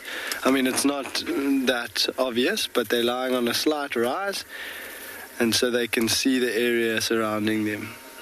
And so they've got a perfect spot. They've got a bit of shade. The shade is going to slowly move as the sun rises higher. But I think for now, we've had an amazing time with these cheetah. I can't believe we had cheetah, lions, and just before that we had hyenas. So I think we're going to leave these cheetah to settle down here. Another vehicle has joined us, and we're going to leave them to enjoy the cheetah sighting, and we're going to go and see what else we can find for you this morning.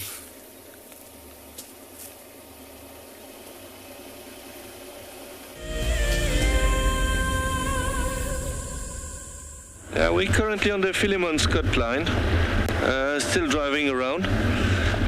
I'm very happy that Andrew found a leopard. I think that's great. We're struggling a bit this morning.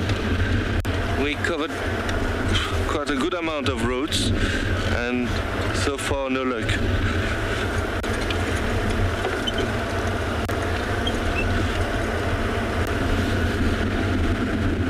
We did got a very quick sighting of pearl-spotted owlet, but as you know, they are very difficult to catch on camera because as soon as you stop, they generally fly away. I'm going to stop here 2 minutes with his this beautiful bachelor herd of impala.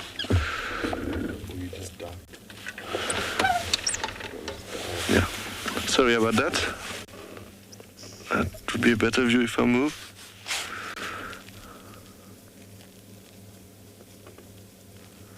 Yeah, we're currently making their way in the block there. Looks like the animals are very shy with us today. So you will notice on the rump at the back there's like a little M, a dark line that forms an M. This is actually a communication sign called a follow me sign. Impalas are very successful because they are also mixed feeders. That means they eat grass and leaves. So even when they are in an area where there's no grass, they can still eat leaves. So this is why they can succeed, and this is why there's so many of them as well. Yeah. So we're going to make our way on this road still and see what we can find.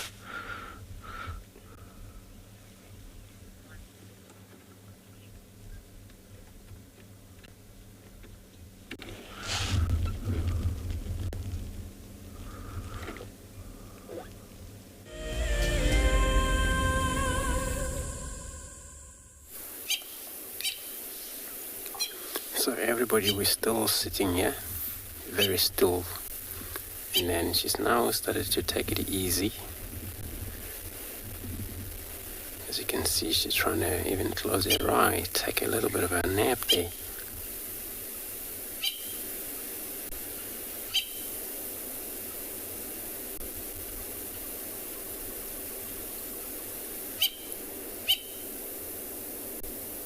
And the bird hasn't really stopped giving her a little bit of a shout.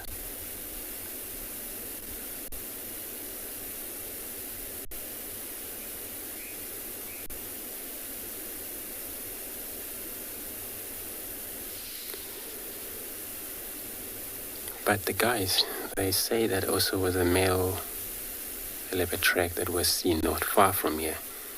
So we're not sure who that could be.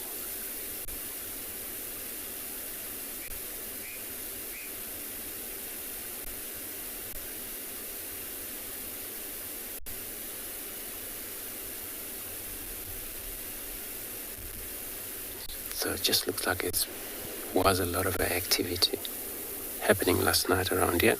Somebody was getting hunted, and then we haven't yet discovered what she has killed. Probably one of the antelope, maybe, and we don't know where it is at the moment. We're just gonna stay here. Probably she's gonna show us if there's a time for that for us to see it.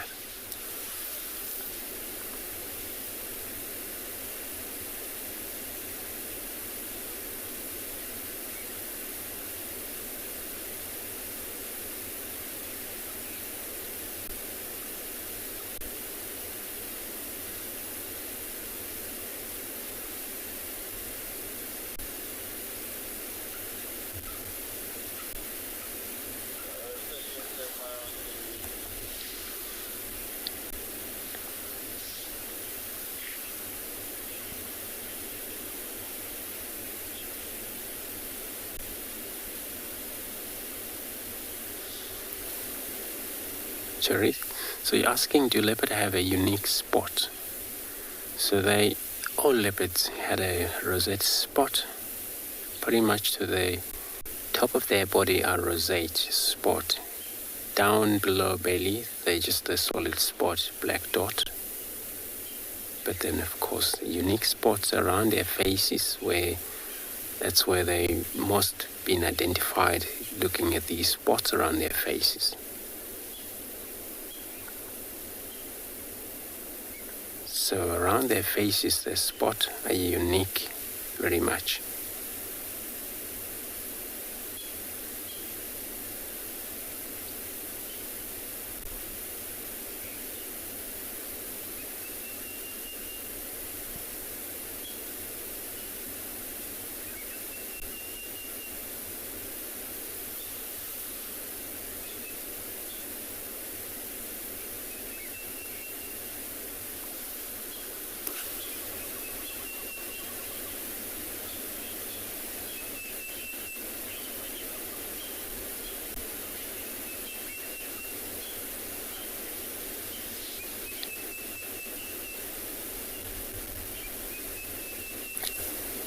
else here. I think if I understand your question, you want to know what would be the chances the leopard habituated to the vehicles. And a lot of time when it comes to that situation, the animal that they grow around in this area, they always grow around the vehicles from probably age of 4 months, 5 months. This is when they get to see the vehicle quite a lot. They grow up with this kind of experience of a company such as a car. But it comes to the point where then it's probably not a golden rule, but it's a procedure of how do you view them from their vehicles. So then no standing up from the vehicles so that you're able to enjoy them. But if it's ever of a very strange movement that I don't understand them, they would show any kind of like a different behavior of moving or growl. So if they don't want to move away from that spot. So yeah, that's the way they leopards, or most animals in general, those elephants, so they always introduced to the vehicles from very young age.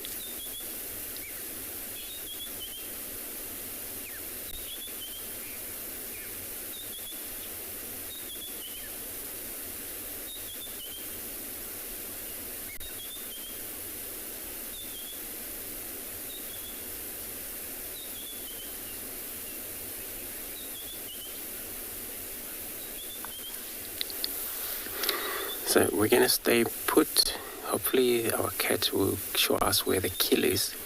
In the meantime, let's go across to Mike in Brighton.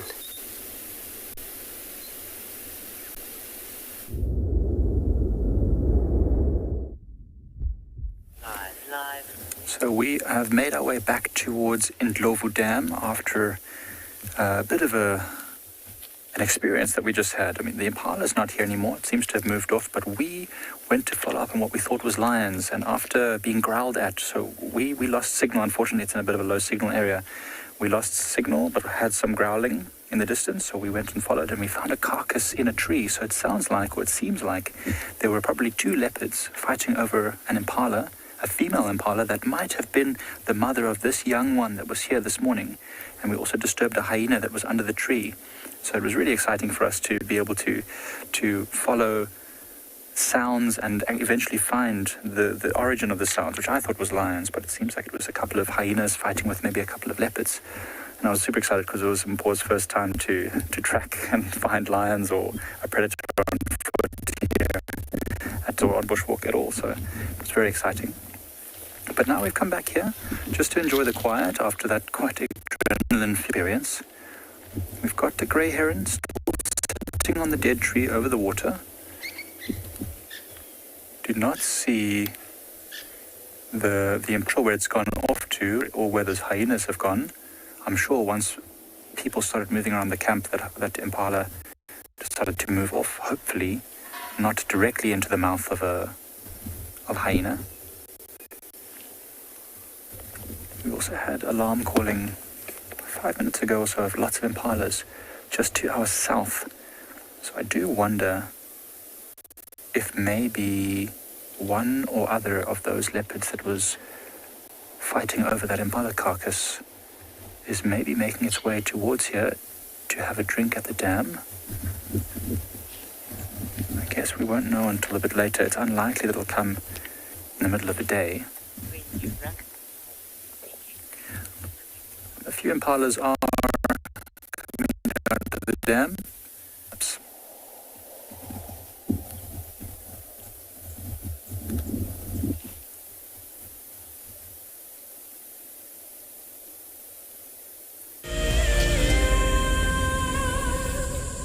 The annual Safari Guide of the Year competition aims to create awareness for those men and women who dedicate their lives to tourism and wildlife. This year's event will be held at Marataba, a breathtaking privately managed section of the Marakele National Park in South Africa's Limpopo province. In celebration of this, WildEarth and Marataba Luxury Lodges are offering all explorers a chance to win a 3-night stay at Marataba Safari Lodge for you and a friend. In addition to a spectacular land-based safari, Marataba Luxury Lodges offer an opportunity for guests to cruise peacefully along the Matlabas River, watching the animals as they drink and wallow. The lodge offers you a chance to lie by the pool or enjoy a spa treatment, and one night could be spent sleeping out under the stars in a luxurious treehouse. Sign up to be a WildEarth explorer before the 30th of June, and it could be you heading off on a long-awaited getaway. WildEarth Explorers.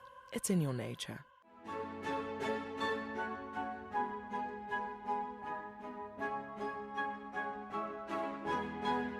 The Wildlife and Environment Society of South Africa, WESA, encourages people to care for the earth.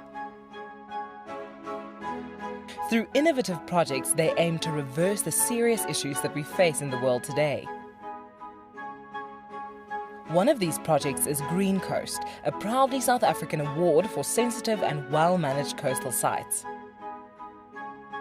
This sustainability project protects our national coastlines while providing unemployed youth with a love for their environment and a hope for the future. WESA is a membership and volunteer-supported organisation. Every supporter is helping to change the only earth we have. Visit our website to see how you can help care for our earth. It's a huge privilege to be in these incredible places with these amazing animals. I love filming lions. When they do get up and do something, it's always spectacular. When they are playing, are incredibly fun to watch, especially sabals and cubs. I love being in the bush and working in these incredible places with these amazing animals. We want to bring it to you so that you can almost feel like you're right there and be able to experience it and enjoy it the way we are.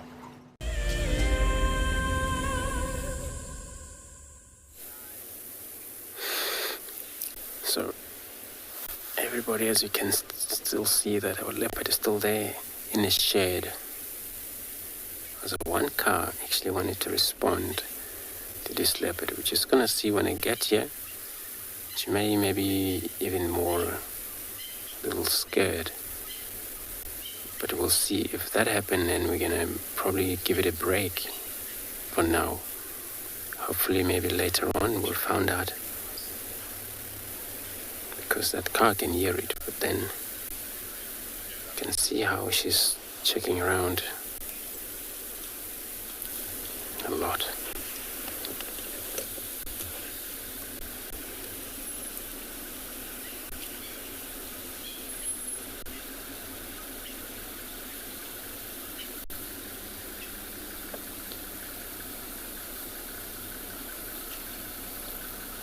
She maybe been disturbed by that male that Trek's been seen around in that area. So she's moving down there, everybody. I'm not gonna push her too much since it's a 2-vehicle.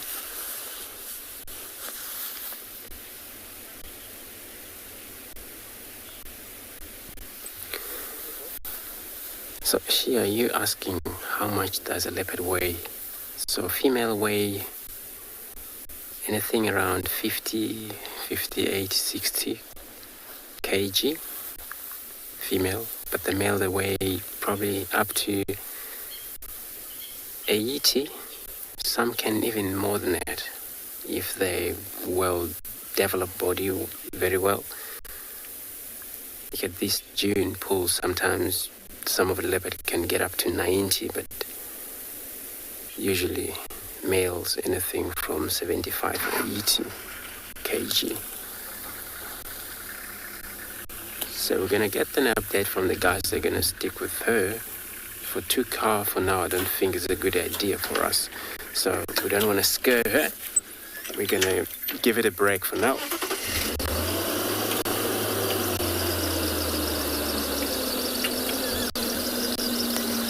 So everybody, let's move across to Grant in Phinda.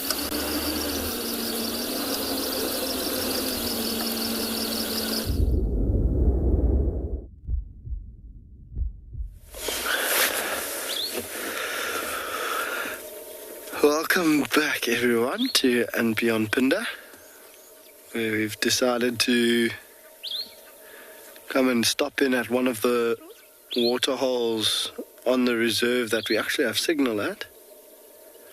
And we've got an African darter, that bird that's moving around quite a lot. Look at that thin long neck. It's actually got something in its beak, something really small. Might be a little fish, actually.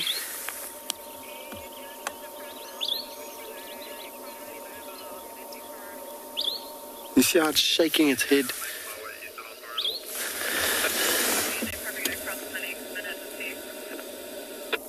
I think it's a fish. It's either a fish or a frog, and the darter is just making sure that it's dead before it swallows it. How still it is. There's a beautiful reflection on the water.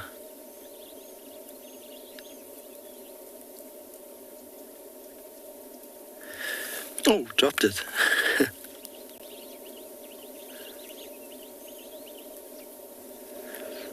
That neck is fascinating. I mean, look at the length of its neck. Look, oh, there it goes, down the hatch. Swallowed it. I wonder, because it's been on the bank for a while, so I'm not too sure if that darter actually caught whatever it just ate on the... It looks like it's picking stuff up off the bank there. Because I was just thinking, it's been on the bank since we got here, so it's not come from the water. Yeah, it's definitely picking things up off the side.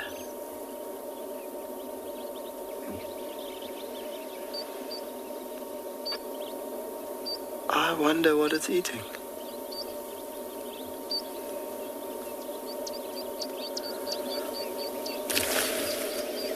Stationary laying down natural grass was not.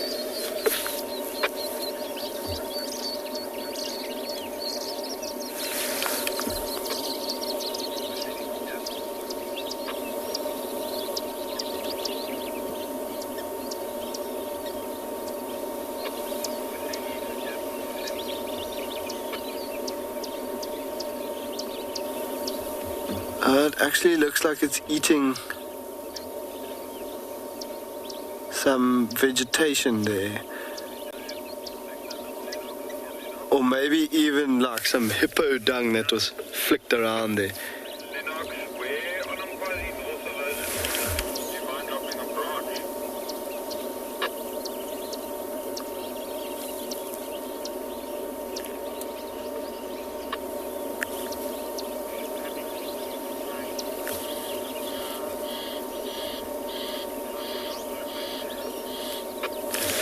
So there's two white-breasted cormorants that have also joined. You can see that easily.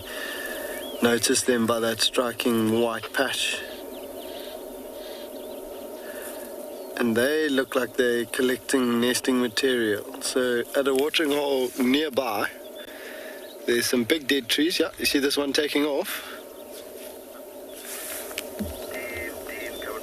And it's got a little bit of vegetation in its beak, and it's actually flying off towards another waterhole that's got some big dead trees, and the cormorants are actually nesting there at the moment. There's a big colony of them nesting in the trees. You might have seen it on the on WildEarth before. There was an elephant actually scratching on one of those trees not too long ago. And it's so interesting because these cormorants seem to come to this waterhole to collect nesting material and then going back to the other waterhole. Kate, you're asking if there are any flamingos on Phinda. And at the moment, no, but we do have flamingos visiting us occasionally.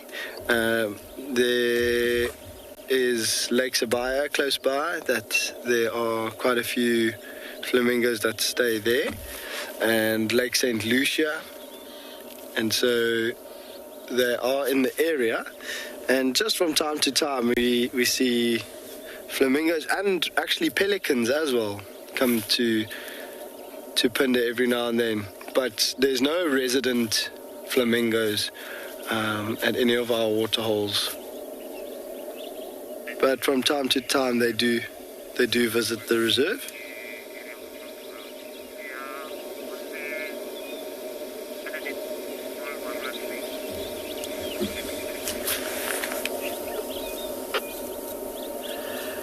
I'm fascinated by that darter. I think it's eating vegetation, which is quite unusual. They mostly eat aquatic invertebrates like frogs and fish. I just want to check in my book if it says anything about them eating any vegetation. There's also a small crocodile just to the left of the darter that's just sunning itself. Somehow young crocodiles are very cute. I don't really know how, but I guess it's probably because they look quite innocent, and the Johan is going nice and close to that. But I mean, you can see just behind if you look just behind that crocodile, it looks like a small pile of elephant dung, and so you can see here just how small that crocodile is in comparison to a pile of elephant dung. Yeah, in the bird book, I mean, it says the African darter eats mainly fish, also frogs, but it says nothing about vegetation. But I mean, that darter is definitely picking up little pieces of something there.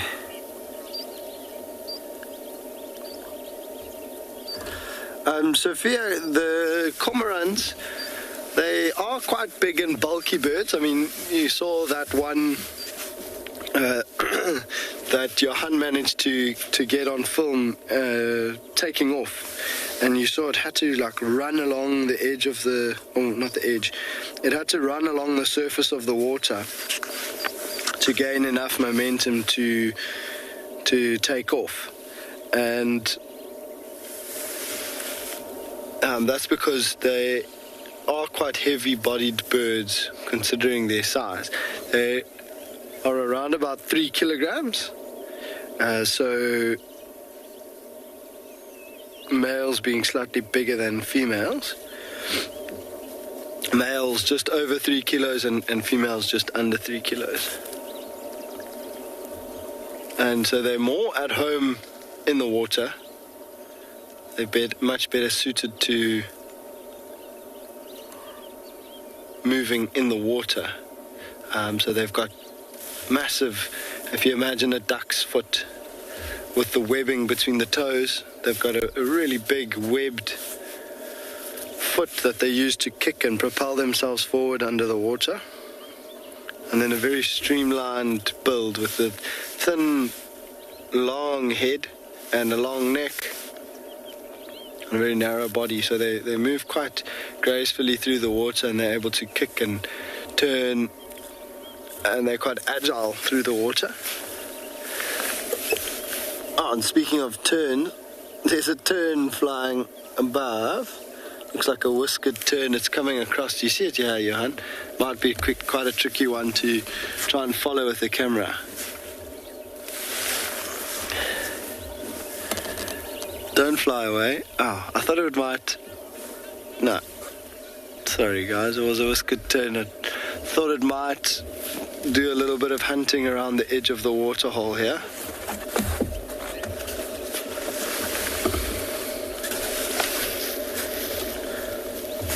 Angela, you're asking if there are secretary birds on Phinda. There certainly are. But, I mean, if you look at the surrounding area, well, before Johan goes in tight, you'll see, I know it's quite grassy in appearance, but there's lots of shrub and some sort of, well, you can see there's a drainage line on either side of this waterhole where the water has run and seeped into where it's sitting now. And so it's not really like a savanna type of habitat, which is what secretary birds prefer. They much prefer a thornfelt savanna type of habitat where there are thorn trees, open grassland, attracts a lot of little mice and scrub hares and snakes. And so that type of savanna habitat, that's an excellent area to go and look for secretary birds, and an area where we do see them, and habitats on Phinda that we do see secretary birds if we want to go and look for them. But this particular area where we are right now is not a great place for secretary birds. So we're going to just stick it out at this waterhole for a little bit longer.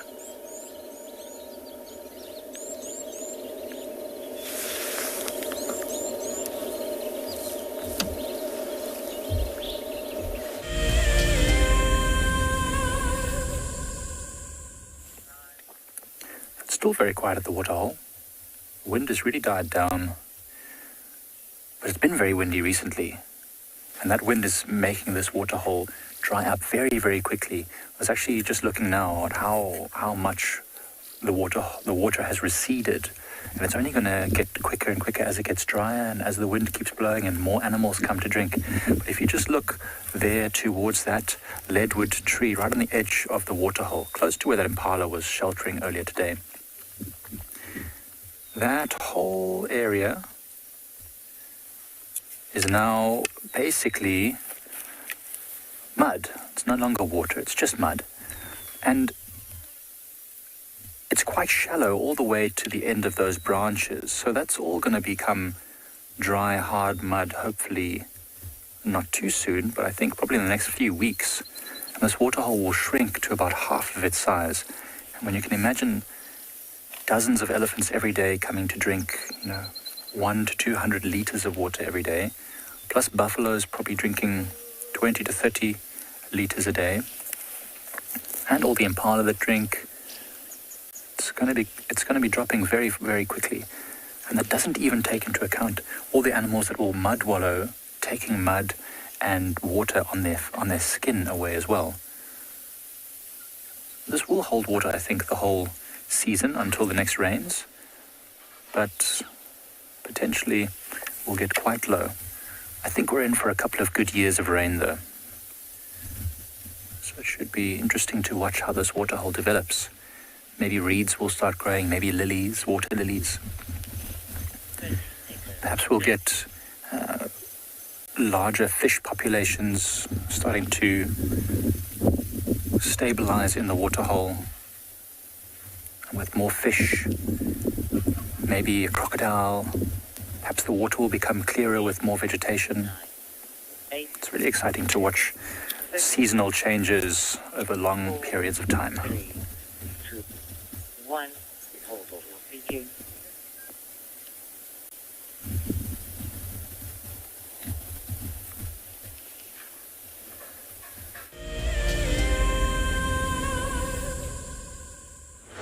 So we currently driving alongside quarantine.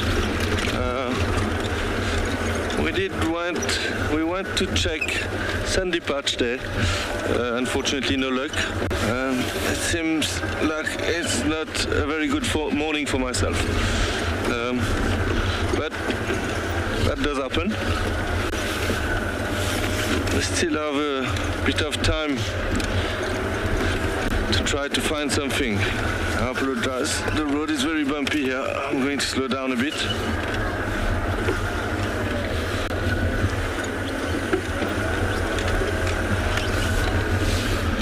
I was hoping, coming to quarantine now, at least found some wildebeest or a nice male kudu, but so far it is very quiet.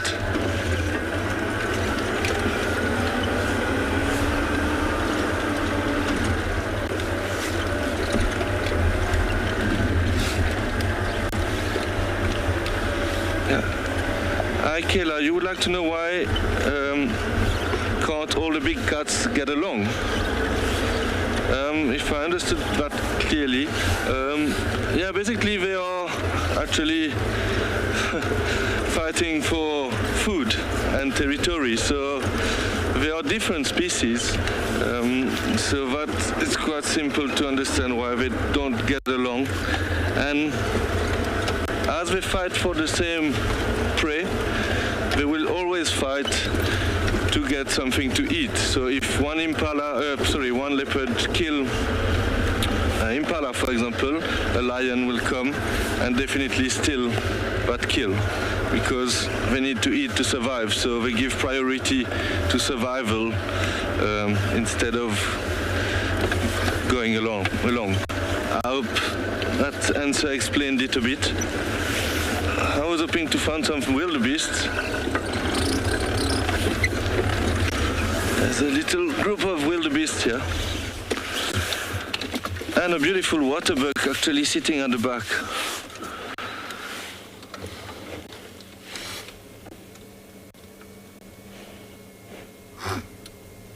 So this is an alarm call.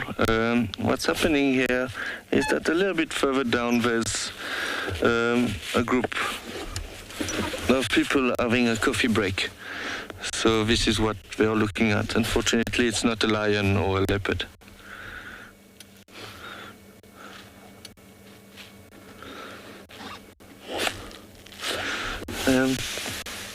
If we go...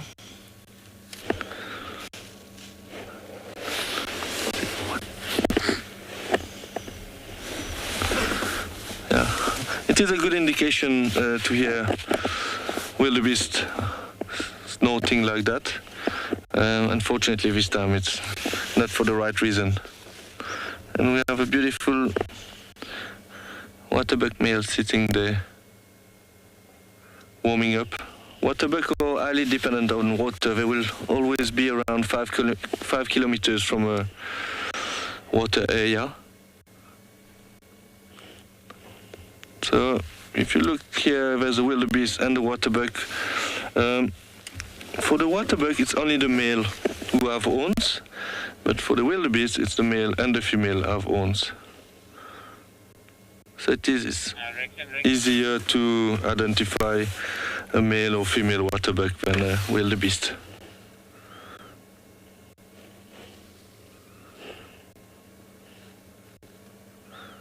Yeah, we've been driving a lot this morning. We try our best. We will continue trying now. But we did cover quite a big part of the reserve and Chitwa as well.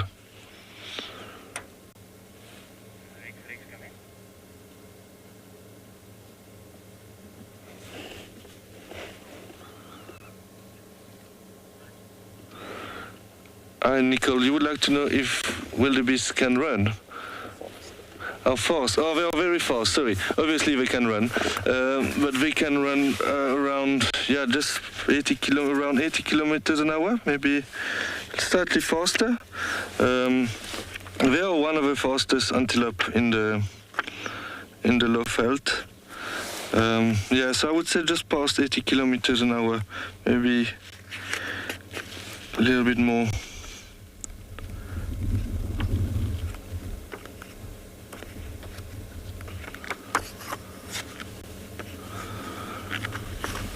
They are very good prey species for lions, but they're not that easy to catch. But they are quite curious, so it happens sometimes when there's a lion around, and they see the lion, but instead of moving away from the lion, they tend to approach the lion. So it happened in the past that they approached so close to the lion that the lion started chasing them and they got killed. Well, one got killed.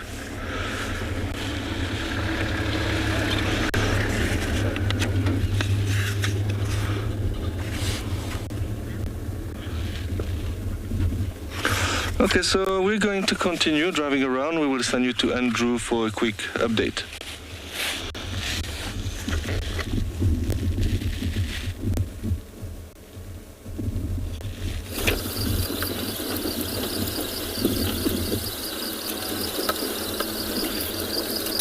So, we're bumbling around, but I'm going to head down to the Galago pen just to see if there's anything going to be there.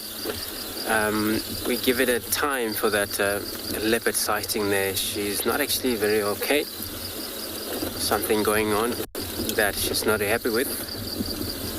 Probably that maybe something happened to her kill. We didn't even see the kill. What she killed, what kind of kill is it? So we're probably going to check that out later on. For now, we're going to be looking for something else.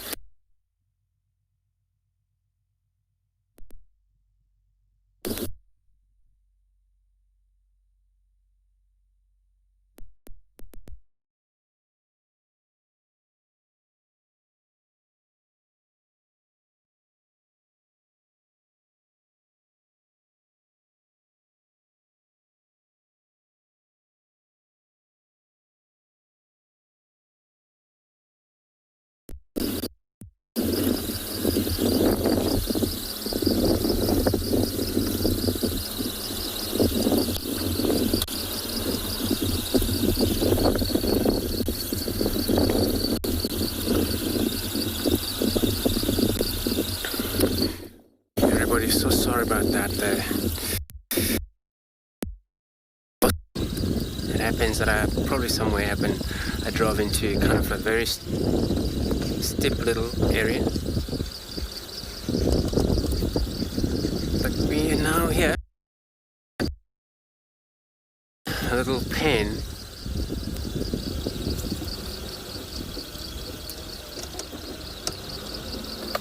Just gonna take it easy here, just listen what's going on. In the meantime, we're sending you across to Phinda with Grant.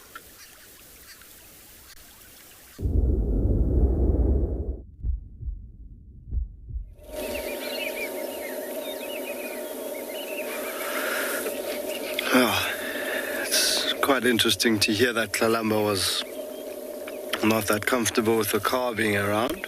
It's quite unusual behavior. But it's a nice reminder that these are completely wild animals that we are dealing with, and so they will behave in such a way to remind us that they are still wild animals and we cannot get too comfortable with them.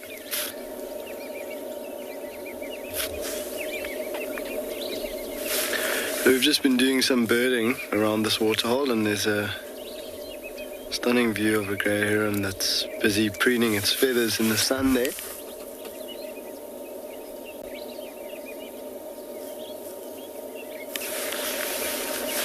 And been stretching its wings out, getting in between all those big primary feathers.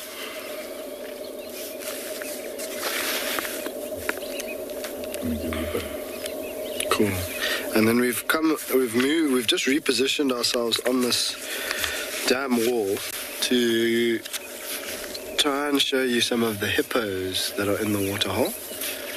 And obviously, as you've joined us, there was a tiny little baby that was actually lying on the mom's back. One of these hippos here is a big cow, and there was a really young hippo lying on its back. Yeah, that was the little head. Oh no, just out of your shot on the left. But we're just gonna stay here for a little bit longer and just keep an eye on these hippos. There's the baby on the left-hand side.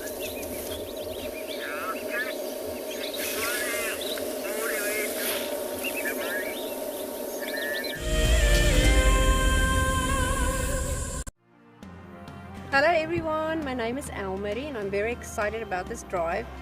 My husband Kleinhan bought me this Ticket to Dream for my birthday as a present because he knows I watch WildEarth all the time.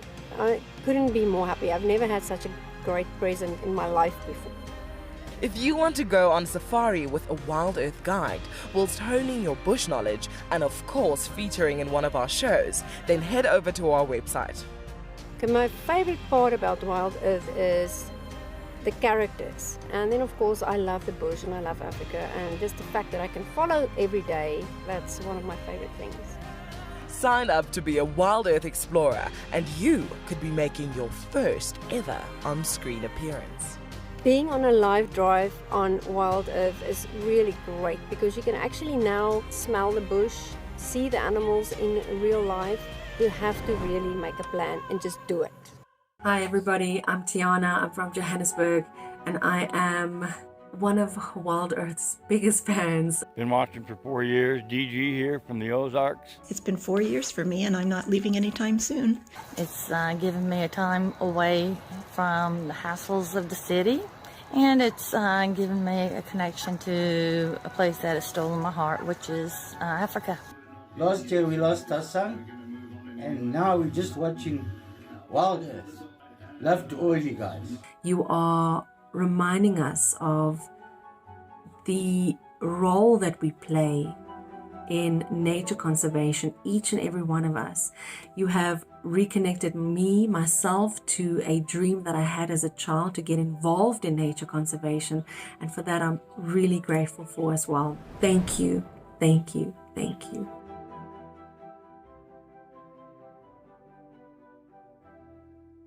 My name is Steve, and one of my favorite things at WildEarth is getting questions from you. The type of questions that I really like are those ones that really help us to unpack and understand and really integrate the ecological knowledge and fully appreciate the importance that animals such as these Cape buffalo bring to the ecosystem. If you want to ask a question on WildEarth, you're going to have to register on the website, but once registered, just head on over to the live safari page and enter your question under the live feed.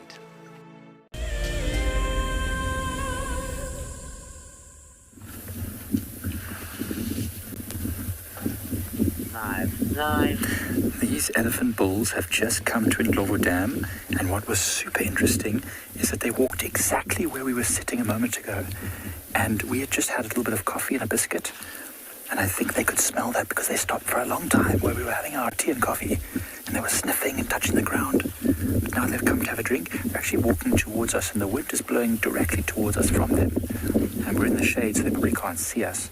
It'll be interesting to see how close they get to us.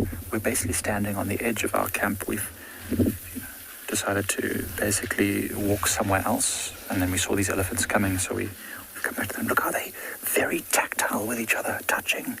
Oh, I think they've spotted us. Maybe not.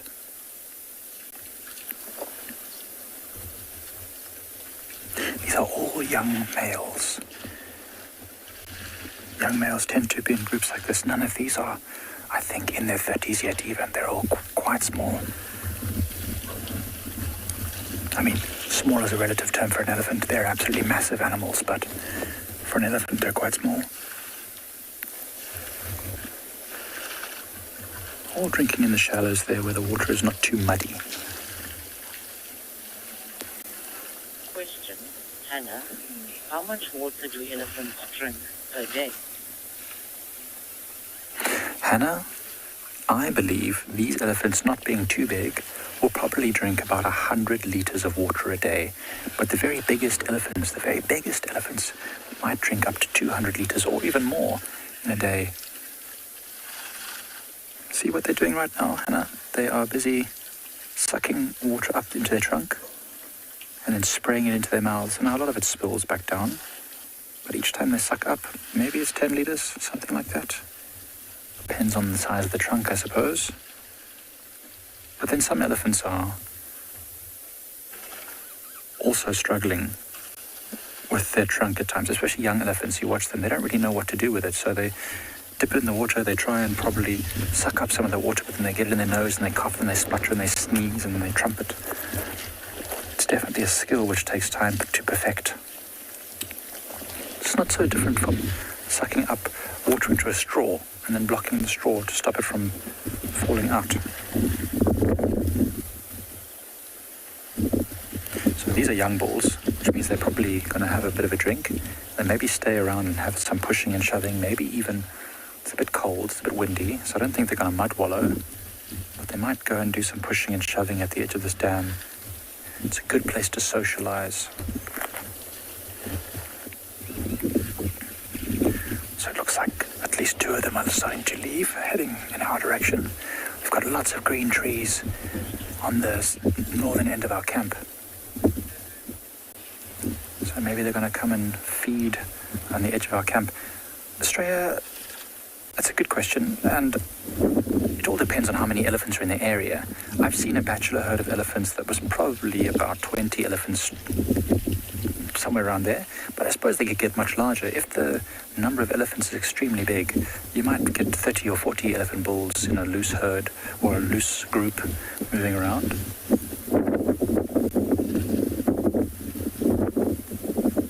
And here in Pridelands, I think the biggest group I've seen is about 10 or 12 elephant bulls walking together. So this is what, 6, I think? 6 elephant bulls, maybe 5 or 6. It's kind of a normal size, but there's no very big. Goodness gracious, I have to apologize, everyone. It's very windy. Well, it's not very windy, but the wind is just picking up every now and again, and so you might be catching that on the audio, and our signal might be breaking up a little bit. I do apologize. It is the bush, as you can see. Sometimes the gremlins are very active. Oh, some of our friends are coming to investigate as well.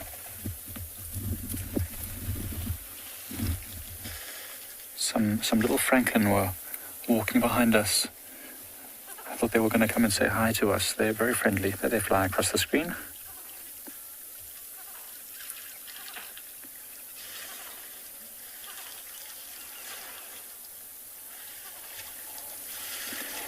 We have not seen Kumo. I don't know if, for those of you who've been viewing for a long time, you might remember an elephant bull called Kumo.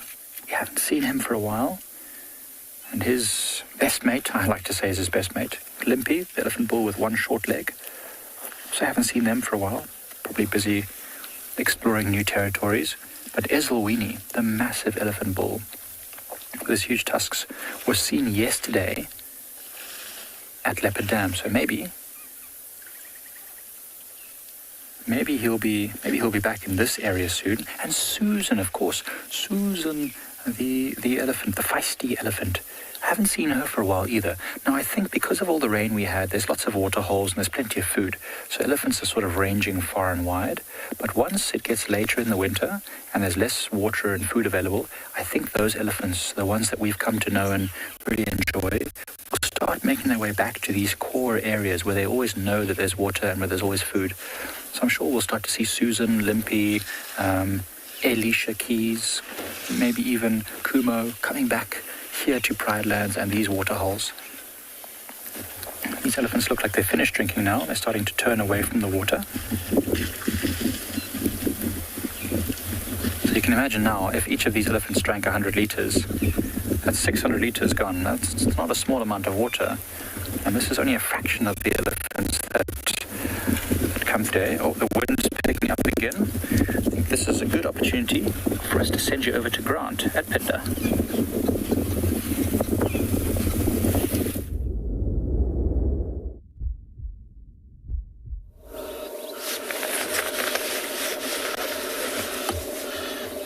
Thanks, Mark. Well, we are still at our waterhole.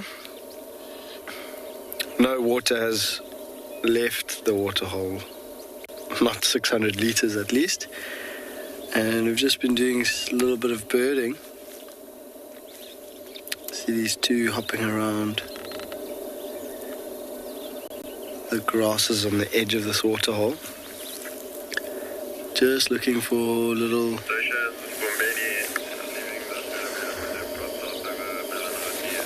insects and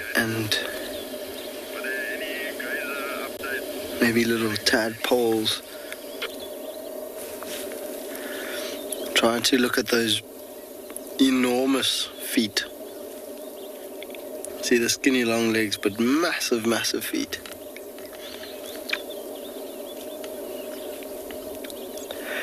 And quite dull, plain plumage. You'll see the different shades of brown and then that white, cream white belly. So these are two juvenile African jacanas.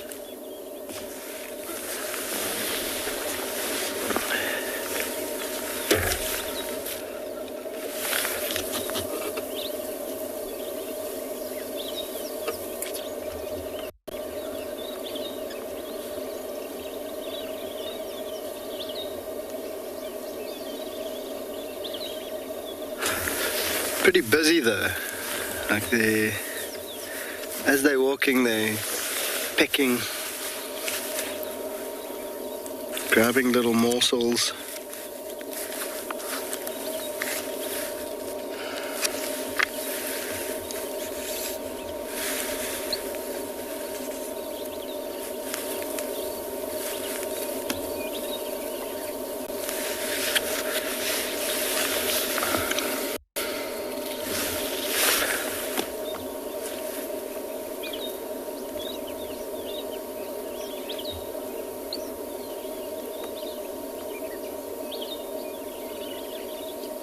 Interesting, they're pecking at the up on the grass stalks, but also down closer to the water. They seem to be just grabbing little insects, nothing big enough for us to actually see. It's just tiny little insects that are clinging to the grass.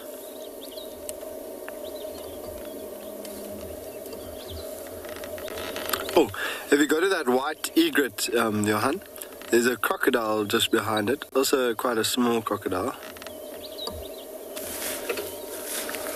So there's a great egret. You see the croc? Yeah, you can see the crocodile. It's literally directly behind the egret.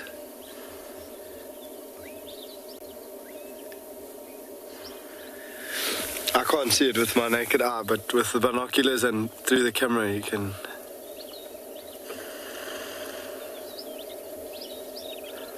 And that great egret also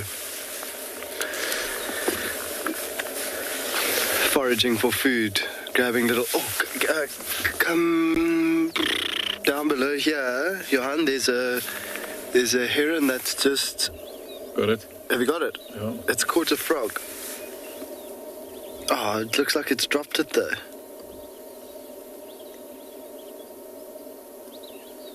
Did it drop it or swallow it?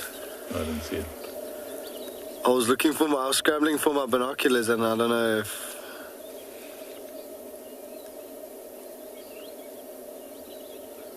I don't know if it swallowed it or if it dropped it. But it flew in with a frog hanging out of its beak. I'm hoping that it managed to eat it.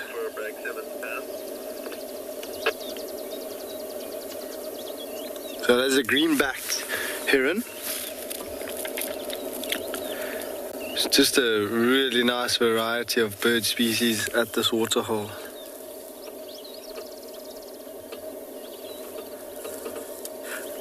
There's the great egret. There's this green-backed heron. We had the jacanas. I can hear giant kingfisher in the trees somewhere around the edge of the waterhole.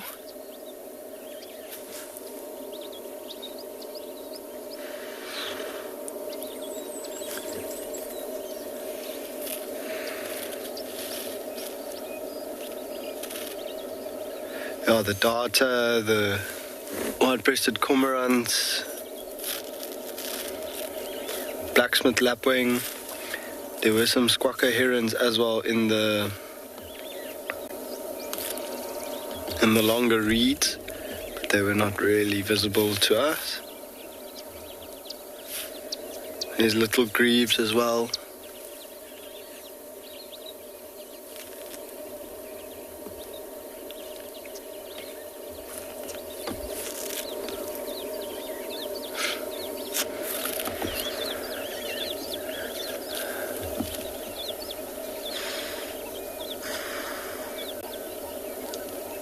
just so relaxing sitting at this waterhole, listening to the hippos puffing out every now and then, and all the birds calling. There's not a breath of wind. The water's like a mirror. So I think we've managed to see most of what's going on at this waterhole. So we're just going to slowly carry on from here and see what else we can find on our route back towards home.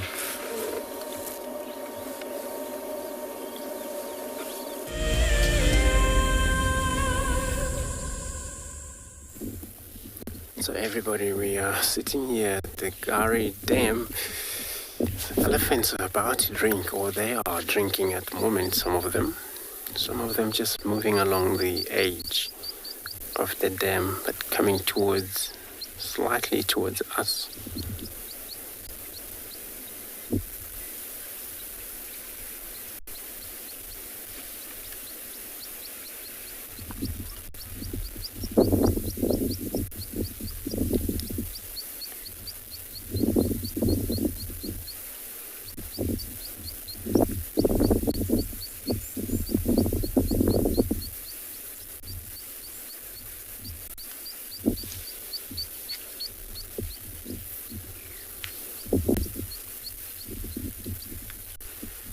Look like they're having an early drink. We're probably going to drink more again during the course of the day. Still, it's going to be a long day for them.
Just gonna see, probably they're gonna still head towards us from there.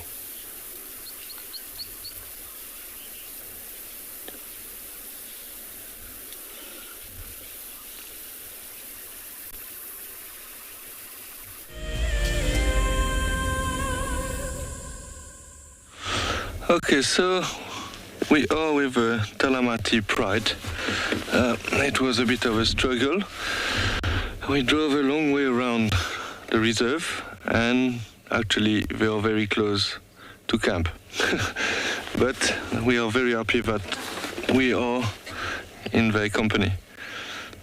So they're currently lying there. This is what lions like to do when it's getting warm. I suspect that maybe some of them are going to stand up soon because they're lying directly in the sun, so they will probably stand up and look for shade.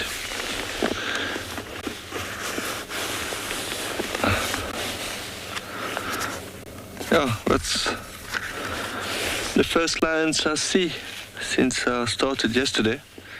So it is very nice. I hope you guys are enjoying it too. Unfortunately, they're not moving too much at the moment.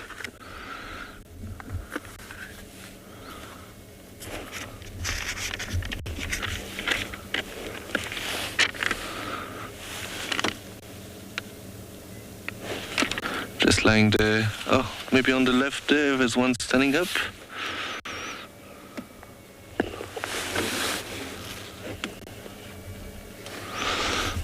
Yes, it's amazing how camouflaged they are, yeah. Sometimes you can drive next to a lion lying flat in the long grass and not even see it. It's quite special, and it is a great advantage for them, of course, when hunting. We're going to do some bonding now.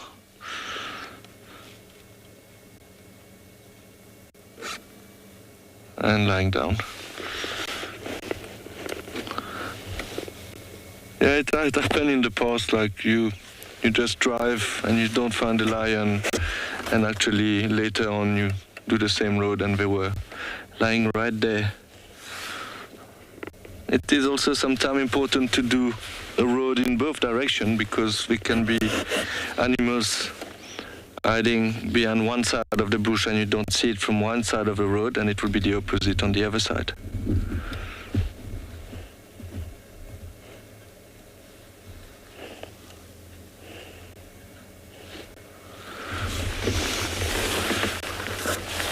But I'm very happy that we finally managed to see something interesting and kind of entertaining.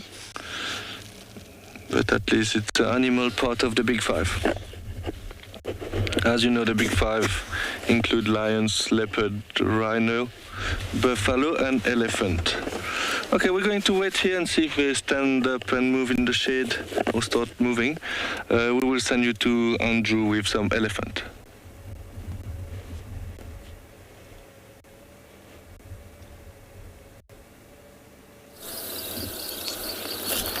So everybody, we got a elephant herd here where they just finished drinking, but some of them already make their way out of this watering hole.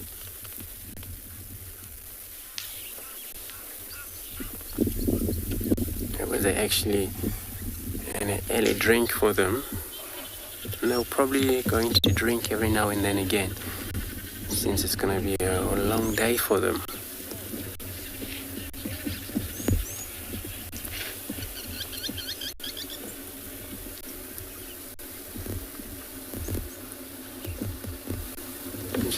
Reverse a little bit back. Get another view again of them.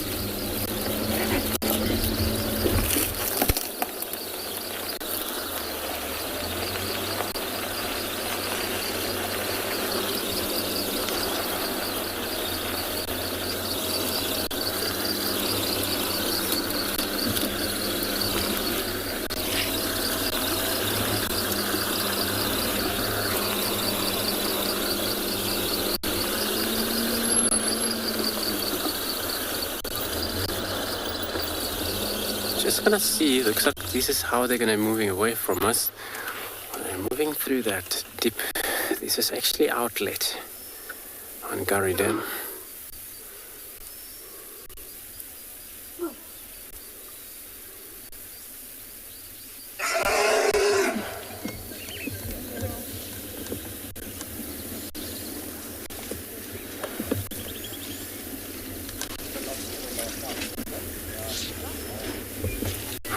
Somebody's not behaving well there. You can hear all of these noises. But they will sort themselves out. Looks like one of them, a tree-hawk leading still on front there.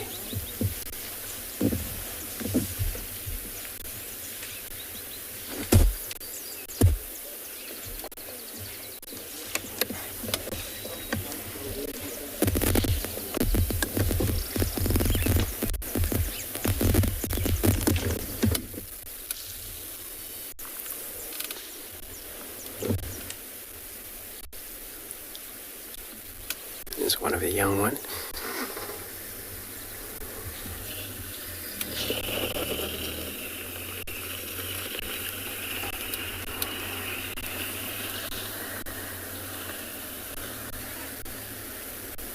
So probably this is how they're going to move along this drainage line system, but to the south. It's just amazing how silent they can be. Such a big animal like this.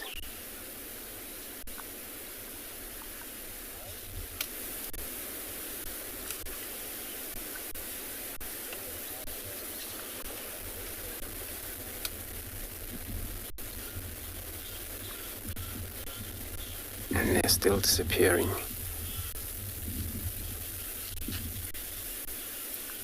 I'm not sure if I'll keep up with them. I'm going to try and see if we can get another look at them, if there's a chance on the other side.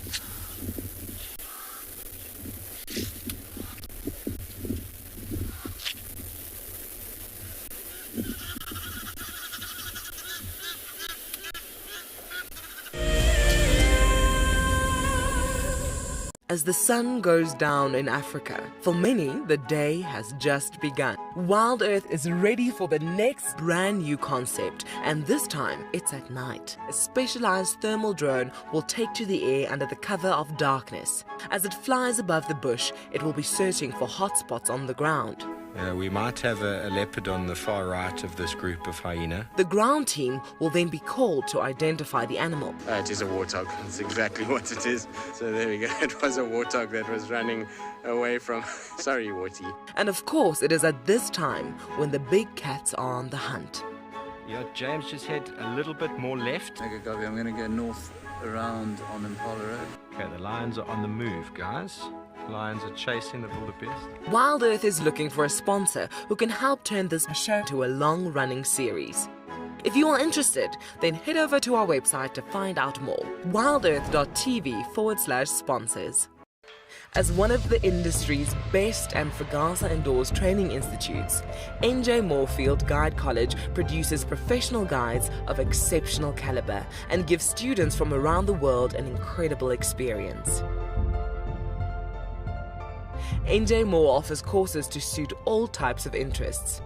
The full-length career course results in a Fagasa accredited qualification and the option of a 6-month internship at one of Moore Family Collection's luxury safari lodges. Shorter courses are a great introduction for those considering a career in field guiding or even a life-enriching experience in your gap year. With spaces still available in July, don't miss out on this fantastic opportunity to live your African dream.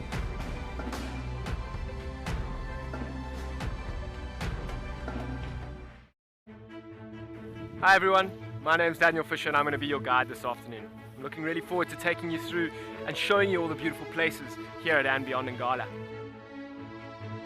If you have any questions, please register on our website. Once registered, go to the live page feed and post your questions underneath the live feed. Join me on my next safari through andBeyond in Ngala on WildEarth. Send me live questions through the WildEarth website and I'll answer them live from the African bush.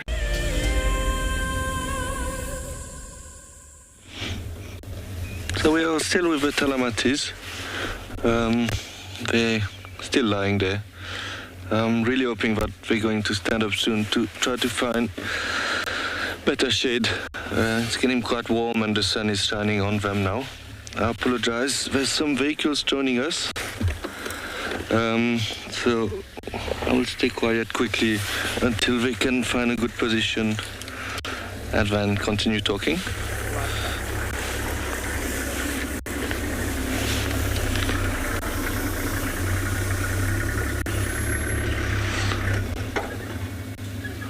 Yeah, they are very relaxed, lying down. They spend a long time of the day resting, up to 18 hours, even 20 hours. And they're mostly active at night when it's cooler, obviously.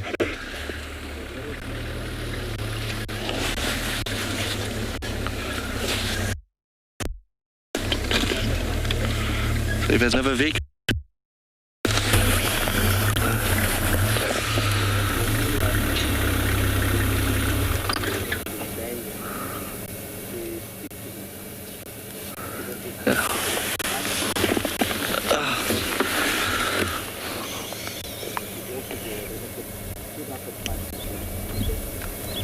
it's quite difficult to spend time. Well, it's very nice to spend time with lions, but when they're lying like that and doing nothing, it's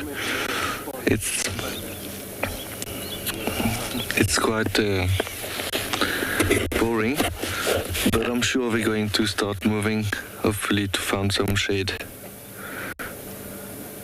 It's amazing how it can be lion sighting when they move and when they are mobile. It's always interesting. They are very playful or they start stalking, but when they lie down like that, it's a completely different sighting.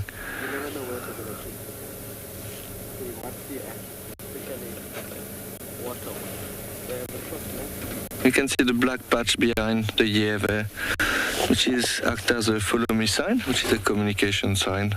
So it's very important for them when they hunt to know where are the other members of the pride. So this is a way they can see where they are. There's one lion coming on the right there, so they will look at this black patch behind the ear to locate the other members of the pride while hunting.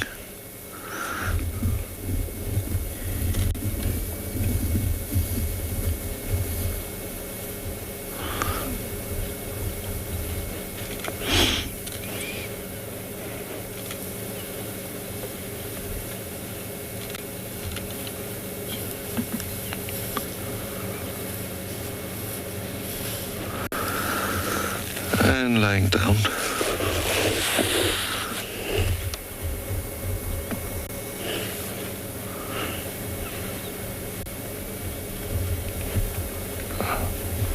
It's going to be another hot day today, so they will probably spend the rest of the day in this area. And hopefully this afternoon they will start moving. Yeah, so if they start moving, it will be a little bit more entertaining this afternoon. Maybe we might be lucky and see a hunt. So make sure you join us this afternoon as well.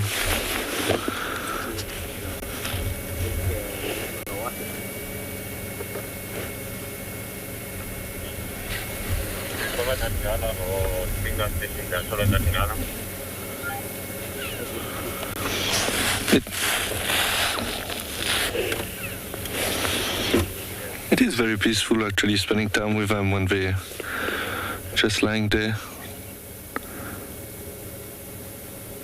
We'll see one of them flicking the ears. It's obviously to push the flies away.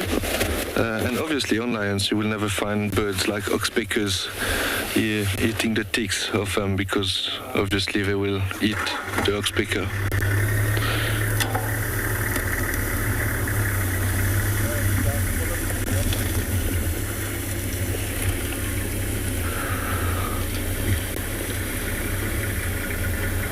I'm very happy that Andrew found a leopard today.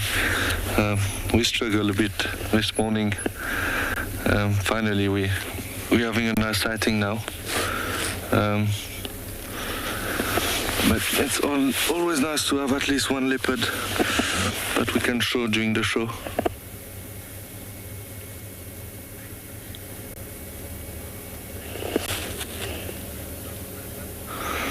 Yeah, so as we did drive a lot on the reserve today, it was quite hard. But we still had fun. It was good for me to know a bit the reserve better. I would like to thank you so much for all your questions, and I really hope you're going to join us this afternoon. And I would like to say bye for now.